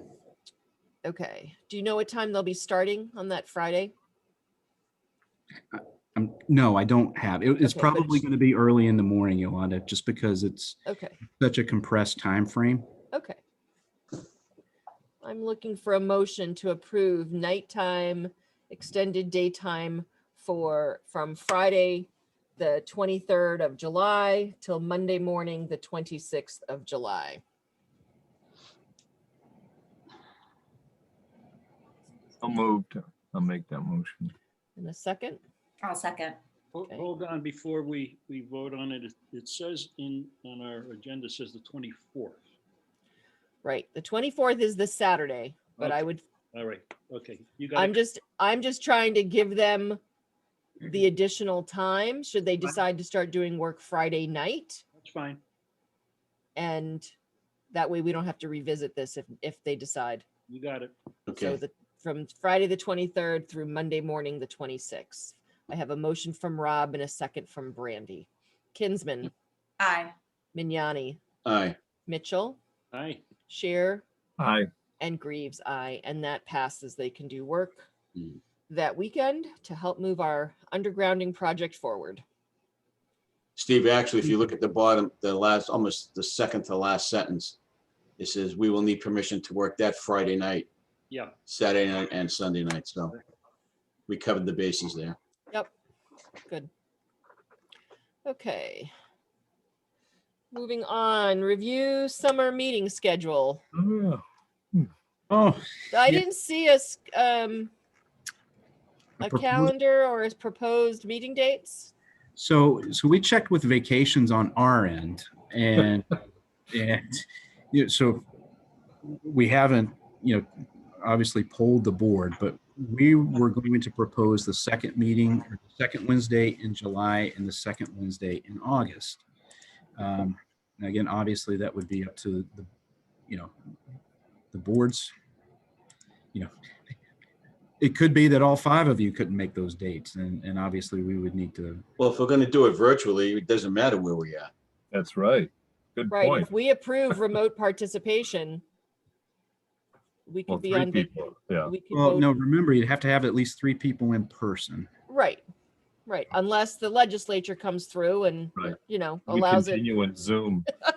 I promise not to call in from a car anymore. I don't know, Rob. It's kind of like one of those PBS shows. Are when you- we, I guess my question is, are we feeling that we can do with one meeting a month in July and August? You know, we've done that once, we've done that before, Yolanda, and then when we realized that we needed another meeting, we would schedule one if something came up of importance. Yeah, I mean, I could go either way, I guess. We seem to always have things to do, so we could schedule twice a month, or if you feel like you want to hold off and consider scheduling later, I guess that's okay. I just find that usually if we're doing one meeting a month, it turns out to be very crowded. And there's always reasons, things get held off that, maybe if we had a quick meeting, we could take care of. That's all. Did we do it last year? Did we just do one meeting in? We met No, all through the year. we had 2 throughout the whole Yeah, year. 2. Yeah. With everything going on with COVID and the pandemic and things changing from week to week. And Yep. We my went- recommendation, sorry, Joe, is, have them on the calendar. And if we really feel we don't need it, then, We cancel it. Yeah. right. I couldn't make the second week in August. If it was August 11th, I couldn't make that date. So I had planned based on, the first and No, third. that's good. Yeah, right. So I can't make the second week. Yeah, my thoughts are to just schedule the 2 meetings, first and third, our regular schedule. And if we don't need it, we don't need it. But So the 7th and the 21st in July. It's going to be difficult, I think, for the 7th for the people in this office. But we'll make it work if that's what we need to do. I'm just sure those are that's the first and third of the, 7th of July. if I said Oh, that. are people doing vacation that week, Michael, because of July 4th? Exactly. okay. Yeah, well, maybe we should skip that week. I don't know. So That do is you a- want to look at the 20? Could we do the 30th of June instead of the 7th of July? Right, we have a meeting tonight and then we have the 16th. That's right. June's a long month. June's a right? long Yeah. month. We could do it June 30th and then not again until 21st. the 21st. I don't think you have to make a decision now, Michael, but think about that. And what do people think about that? Works for me. I think that Okay. would, So do June 30th and July 21st. yeah, I think that it at least works for me, and I can cover it. And then July 21st. Okay. Yep. would be August 4th and August. And then, 18th. yeah, and then keep the ones in August, The 4th and the 18th. 4th and the 18th. Can I make a suggestion or suggest that we push it back to 6 o'clock? on a regular basis, Joe? No, just for the summer, Just for the summer? just for the summer. The, What are you thinking about, a 6 o'clock instead? I still work until 5:30 or 6 o'clock, whether it's the summer or not. yeah. I don't know about Rob and Brandy, but Yeah, my issue is I'll be back in the office 3 days a week effective July. Well, So then I'll you can come, then you can come to our meetings then. Right. Well, except that I may be working in Worcester till 5. Remember the issue with the He takes the trains and all train. that. I know. I was just Yeah, busting yeah. your prop. No, it's not a bad idea, but it will be, 6 o'clock, 6:30 is probably better. The trains leave Worcester at 5 o'clock now, 4 or 5. So I guess I could leave early. I could leave at 4, I suppose. Anyway, Oh, no, I was just Yeah. busting. but Yeah, I'm deferring to the folks that work. all I know Yeah. is like tonight I was working on stuff and then I did not have dinner. Now, granted, that was on me, but typically I try I to get have it. dinner before, because we met at 6:30. So So what- I'd really like to keep it at 7. And I okay. like to keep the meetings until 10 o'clock or less. That's, over the summer. Absolutely. No, Thank you. For me, it's hard. For me, it's hard to do early meetings. It's just Okay. it's difficult. So Okay, All right, so 7. let's try not to jam up the agenda with so much stuff that we're there till 10:30, 11 o'clock at night. you're running the show, Joe. right. Oh, Moving that's forward, right. Joe. You're the chair. Yeah. I'm gonna You call get to you, Joe. decide. I'm gonna call you and ask for agenda Good. items. You'll tell me no. We'll start the meeting at 7 and then 7:05. We gotta, the other thing is we have a lot going on and there's a know lot we of do. things to discuss and we all like to talk and ask questions and get stuff resolved. So, There's anyway, gonna be a bell though. What have we created here? There's gonna be a yeah, I bell. know. Okay. So we have June 30th, July 21st, August 4th, and August 18th for our summer meetings. Yep. And if something, Okay. if we don't need it or, do we want to, we don't have to look at it now, schedule a retreat. Think about it. We can talk about it. Yeah. Okay. Moving on, priority project updates, Rail Transit District. We really have nothing to report. Okay, on that good. one. Downtown, other than what we discussed about the undergrounding, I mean, we're starting to see work, but Yeah, so everybody's starting to see activity happen, seeing the excavators out there, and as Susan likes to point out, the movable porta potties. Yeah. Where they go. But what's happening right now is they're actually making the temporary water service connections to the different businesses. So that's going to be going for another week and a half or so. And then what they will start doing is looking at putting the larger vaults for the underground conduit in specified places. So that will have a traffic impact. We still think we're going to be able to keep 2 lanes of traffic going. But we'll have more information as that gets closer as to what that would exactly look like. You can actually see, on the pavement, boxes that are where the vaults are going to go. I wish they were only that size. They're actually ginormous. So you'll be seeing a lot more activity downtown probably in a week and a half or so. We are still anticipating applying for, well, I was going to say specifically a MassWorks grant, but it would be applied for through the Commonwealth's One Stop program, which is not just MassWorks, but a number of other grants. That's due on June 4th, though, so I got to get that one done. Thursday. I hope it's Friday. I mean, Friday, sorry. Friday is the I'm looking 4th, at July. yes. All right, we'll be pulling a all-nighter. Okay. Public safety in Mendez? I would actually defer to Jen and Steve and Joe if they have anything they want to share with the. We're moving forward. Yeah, we're moving forward. Blasting is over, Yep. Which is great. I think it happened without any kind of incident. No consequences at all. Good. No. And they will be putting footings in the ground. And I have to say that Bill Nagle was really on top of everything with respect to that. he actually went over to the neighbors a few times, especially Mrs. Gilman's, to make sure that things were on top, and they were very appreciative of the fact that, you know, there was some personal touch to that and not a phone call. So I think we've selected a good group of people to represent us and work on that project. So I'm very happy for that. And I'll leave it to Jen, because Jen just had a pre-construction meeting. What was it, today? Yeah, so Yesterday? we just had a construction meeting yesterday. So I think Michael hit most of the highlights. Blastings ended last week. We're moving into possibly starting the concrete work. And so this still over the next week or so, there'll be some site work. You may see boulders being broken up and material leaving the site. But they will start with some concrete work, and that we'll start to see some increased activity on the site from other subs. Footings. That's a good sign.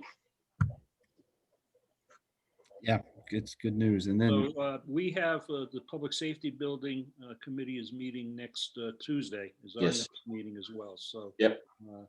you know, we'll have a much fuller update on the 3-week look ahead, and, you know, but it's exciting, you know, to see the site start to look like the space for a building. And Yeah, it's cool. it really is cool. Nice. Yep, Sue's gonna get my request for posting the meeting tonight. And I really don't have anything right now on Mendez. Yolanda, you might have. They are going before conservation and planning within the next 3 weeks or so. I know they've submitted some paperwork, and I believe sometime end of June, they'll be in before the planning board, and they've already been working with conservation. Nice. Yep. Okay. Okay. Warren District. So the PNS for 433 Chestnut Street, it's been going back and forth between town council and the respective attorney for Paul Gustafson. And it's really in regards to the preservation restriction. We're just making sure that that's right. And again, I'd rather the board see the preservation restriction, the full board see it, as opposed to just the chair. Yeah, authorizing it, just because everybody's got a vested interest. Yeah. In this. Okay. And then on 126, so just an update with that. So the first thing that I want to talk about is they're going to start working on the drainage system, and that's going to start at Spyglass, and that's going to head south towards the Holliston line. Now, there's a bit of ledge around that area, and that's where the thought was that we might have to blast, or the contractor, I should say, thought that they might have to blast. It looks like they're going to be able to break up that rock mechanically. Oh, good. So that's, depending on your perspective, that's good news. Some people don't like blasting. Some people don't like to hear the ho-ram going on at all hours of the day. And then the gas contractor, which is Mira Construction, they're going to be working on, one crew's going to be working on Greenhalgh, Washakum, that area. And then the second crew is going to be working at Elliott and Pond and on the Sherburne side of Pond Street. I do want to just remind you that the board had authorized night work to occur, and that's supposed to, that target date is still June 21st. Okay. And right now, I think that it's going to be difficult to assess the traffic impacts right now. It's been pretty, I think it's been pretty messy at Spyglass and Elliott. And, it's always a constant struggle to make sure that we have enough police details in and around, or flaggers. So I just want to reiterate everybody, thanks for their patience. We have, like, between downtown, 126, the public safety building hasn't had too much of an impact on traffic and people. Mendez will start eventually. And then we've got some of these other smaller projects that are happening, or at least relatively smaller projects. We know it's an inconvenience. We hope everybody can continue to look past that and look at the end result and hopefully keep their eyes on the prize. But, it's definitely an exciting time for the town. Certainly a transformative time for the town. So those are our priority project updates. Okay. Town manager report? So first, an update on the American Rescue Plan funds. We still do not have revised a final rule from Department of Treasury. We didn't anticipate that. We did get notification from DLS on how we apply for our funds. So just to present a broad overview, what we're looking at doing, we're looking at applying for and receiving all those funds. And then once the interim rule comes out, or the final rule, I should say, then we will have a better sense of how that can be distributed. But we want to secure the funds first. And so we have guidelines on how we're supposed to apply for that. So there's that. And then just with regards to town meeting, we're still scheduled to go on Saturday, June 12th. June 12th. I said January 12th, June 12th. At 10 a.m. in the gym. Budget document should be completed shortly. Warrant is up and should be posted. And we are looking at scheduling a town managers forum. It's probably going to be on next Thursday, just to go over the 10 articles that we have. And the interview that you and I did, Michael, where you went through the warrant is up from WACA-TV as well. And I believe it's on their Facebook page. So people are already seeing that as well. Yep. Oh, good. And I think we can link to that from the town's. Yeah, Facebook. that'd be great. That would be helpful. That went well, by the way. Yeah, Oh, thanks. Michael did a good job. Thanks. 10 articles. It's hard to screw It it was, up. it was a short interview. I have a Okay. quick question on town meeting. Are you going to go through all the warrant articles, Michael? Or are we introducing any of the Oh, warrant? yeah. Should we be assigning anything? We can certainly do that. I think just during COVID, we've just had, myself or Brittany just go through them, but we've had really limited warrant articles. If the board wants to, take a crack at some of them, even though we're still kind of like in this COVID phase, that's fine. If one really, if some of them really jump out at you. Otherwise, I can certainly do them, get them through the planning. Thoughts from the board? I mean, planning will do the 2 planning articles. CPC will do the CPC. Budget, you'd have to talk through the budget numbers anyway. I mean, unless something really jumps out at somebody that they want to talk to, but I think I'm feeling like we're still sort of COVID-esque. So limit people going to the microphone. That would be but what if, unless someone really wants to do something. I'm good with that. So am I. Okay. So Okay. Michael, you and Brittany. It's not Please. broke, don't fix it. Right now, I think that's appropriate. So right now, that's the report. Okay. It's now 9:38. Mhm. It's time for board reports. Oh, boy. And ideally, we don't have to go past 10 o'clock. However, I'm just saying, that's all I'm putting out there. I'm just saying. We all get to decide whether or not we have to go past 10 o'clock. It all depends on Rob. Oh, on me. Okay. Wow. Wow. All right. Does that mean I start? Go You can ahead, go start, first. Rob. All right. So I sent you guys you folks the language about the capital plans, because just last week I got an email from the advisory board executive director that municipalities could put messages in the capital plan. So I know that the board is very concerned about the state of the commuter rail station. So I looked through there to see if there was any mention of maintenance on the line or projects to replace or fix the commuter rail station in Ashland. I didn't find any.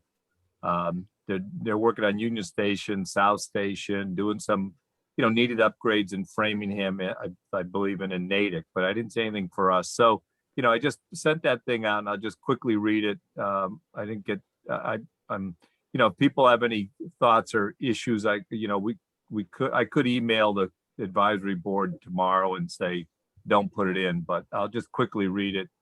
The town of Ashland wishes a note for the CIP. I used that term, but they might have a slightly different term for the capital plan. That the Framingham Worcester line stations constructed in the late 90s are in need of extensive maintenance and our renovation replacement.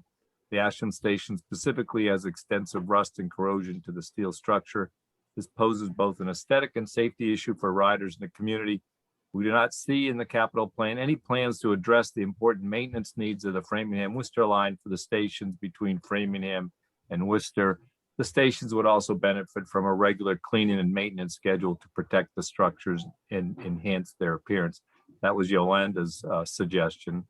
So I would just let you folks know about it and ask for your support for that statement, or let me know if you have any issues with it. I sent you my email this afternoon, and that's good. Yeah, great. And any other thoughts on that? Everybody good with that?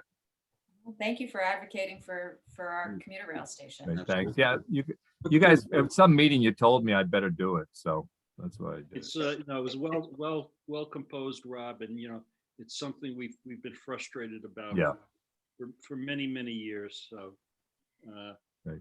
Hopefully we push a button. Yeah, at least get it in the plan as a statement. Yeah. So we realize time passes. I remember when those stations were being built, but it's getting on 23, 25 years now. So anyway. Anything else? The other thing quickly, we've heard about PFAS in the news. And so I emailed Michael and Dan Marr, our water superintendent, about it, see if we had any issues. Dan gave me the good news that our latest water quality testing shows very little traces of PFAS. So I think that's great news. So I just wanted to pass that along, and we dodged a bullet there, I think. So that's great news. And just a quick thing on the Chapter 90. I know I'm talking, hopefully I'm moving quick enough. Just an update from the MMA policy committee, that I guess the Joint Committee on Transportation reported out the usual $200 million amount, but they're also got some kind of idea that adding another 50 or 75 million for targeted grants, which I guess is good news. But again, it's more this grant stuff rather than just formula distribution. So I don't know who's telling the legislature that this is the way to go with these grants instead of just adding funds to the formula, but that's apparently what they're doing. And we can comment and complain about it by something like 1 o'clock tomorrow. So I don't know, but I just thought I'd pass that along.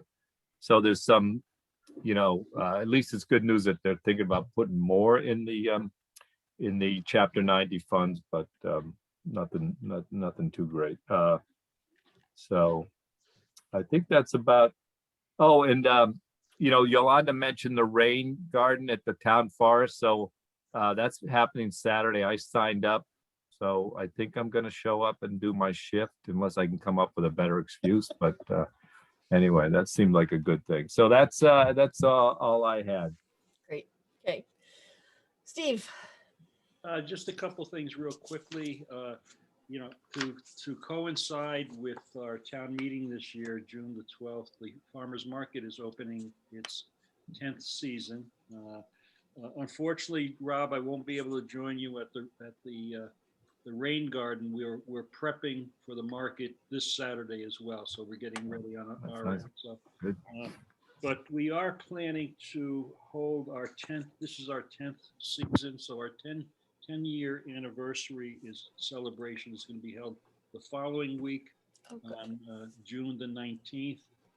Joe, you'll be the chair at that point in time. So I'd like you to invite you directly to give some remarks along with Michael at that point in time. I can, I'll reach out with more specifics as we get closer. Be happy to. Appreciate that. Thank you.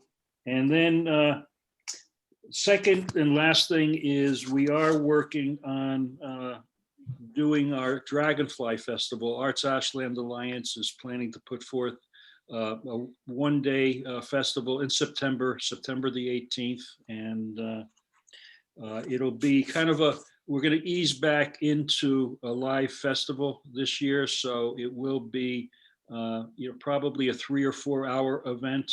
And, but that's, we're in the planning stages at this point. So, and that's it. That's my tune. Thank you. Good. Joe? Thank you, Madam Chair.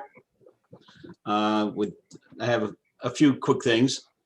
I would like to just remind everybody, Saturday the 12th, June 12th, 10 a.m. inside the high school gym, the town meeting. Be participating in the town traffic study committee meeting on Monday the 7th.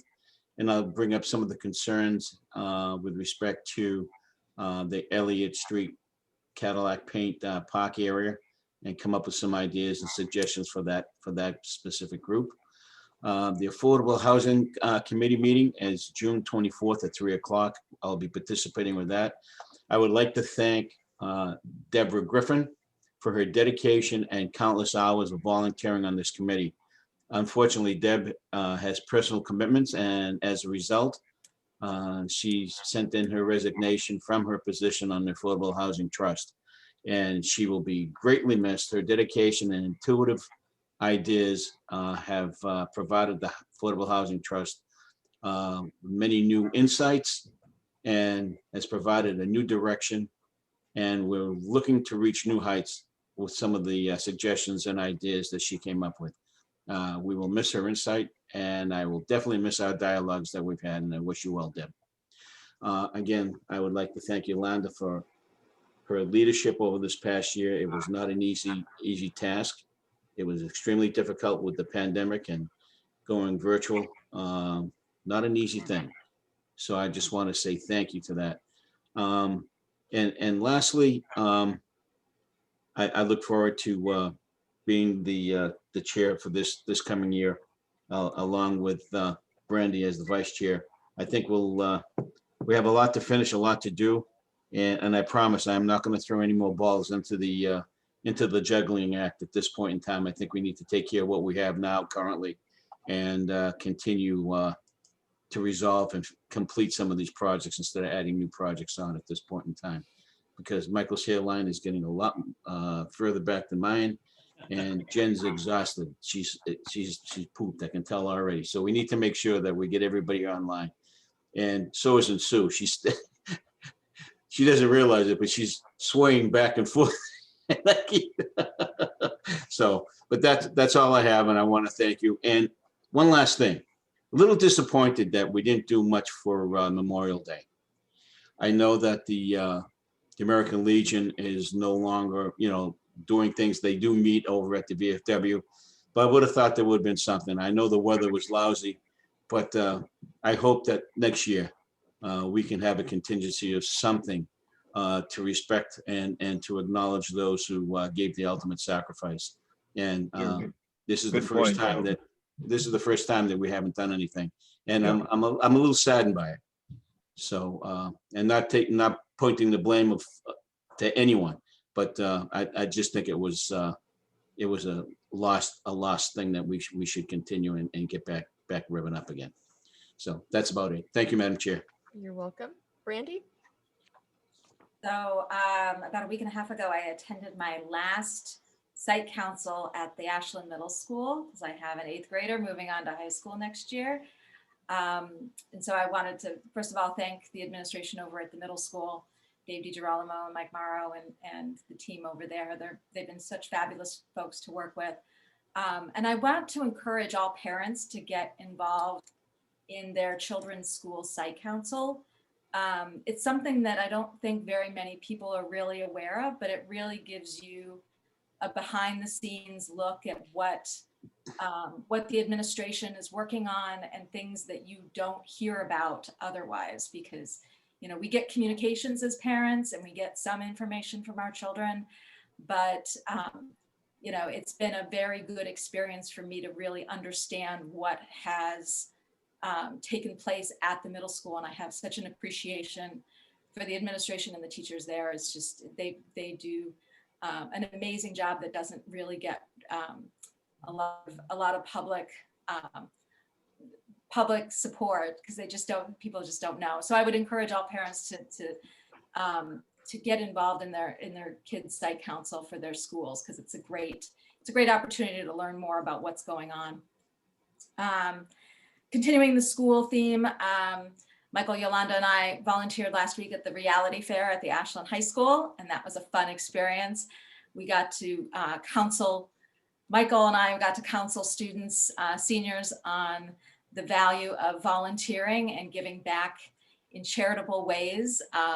By the time they got back to us, because we were one of the last stops, because the students were basically taking their salaries and budgeting for a bunch of different things, including rent and transportation and insurance. And so it was, the conversations were really great. I love hearing about where the students are going and what their plans are and how they're going to give back to their communities once they graduate. So that was a fun experience.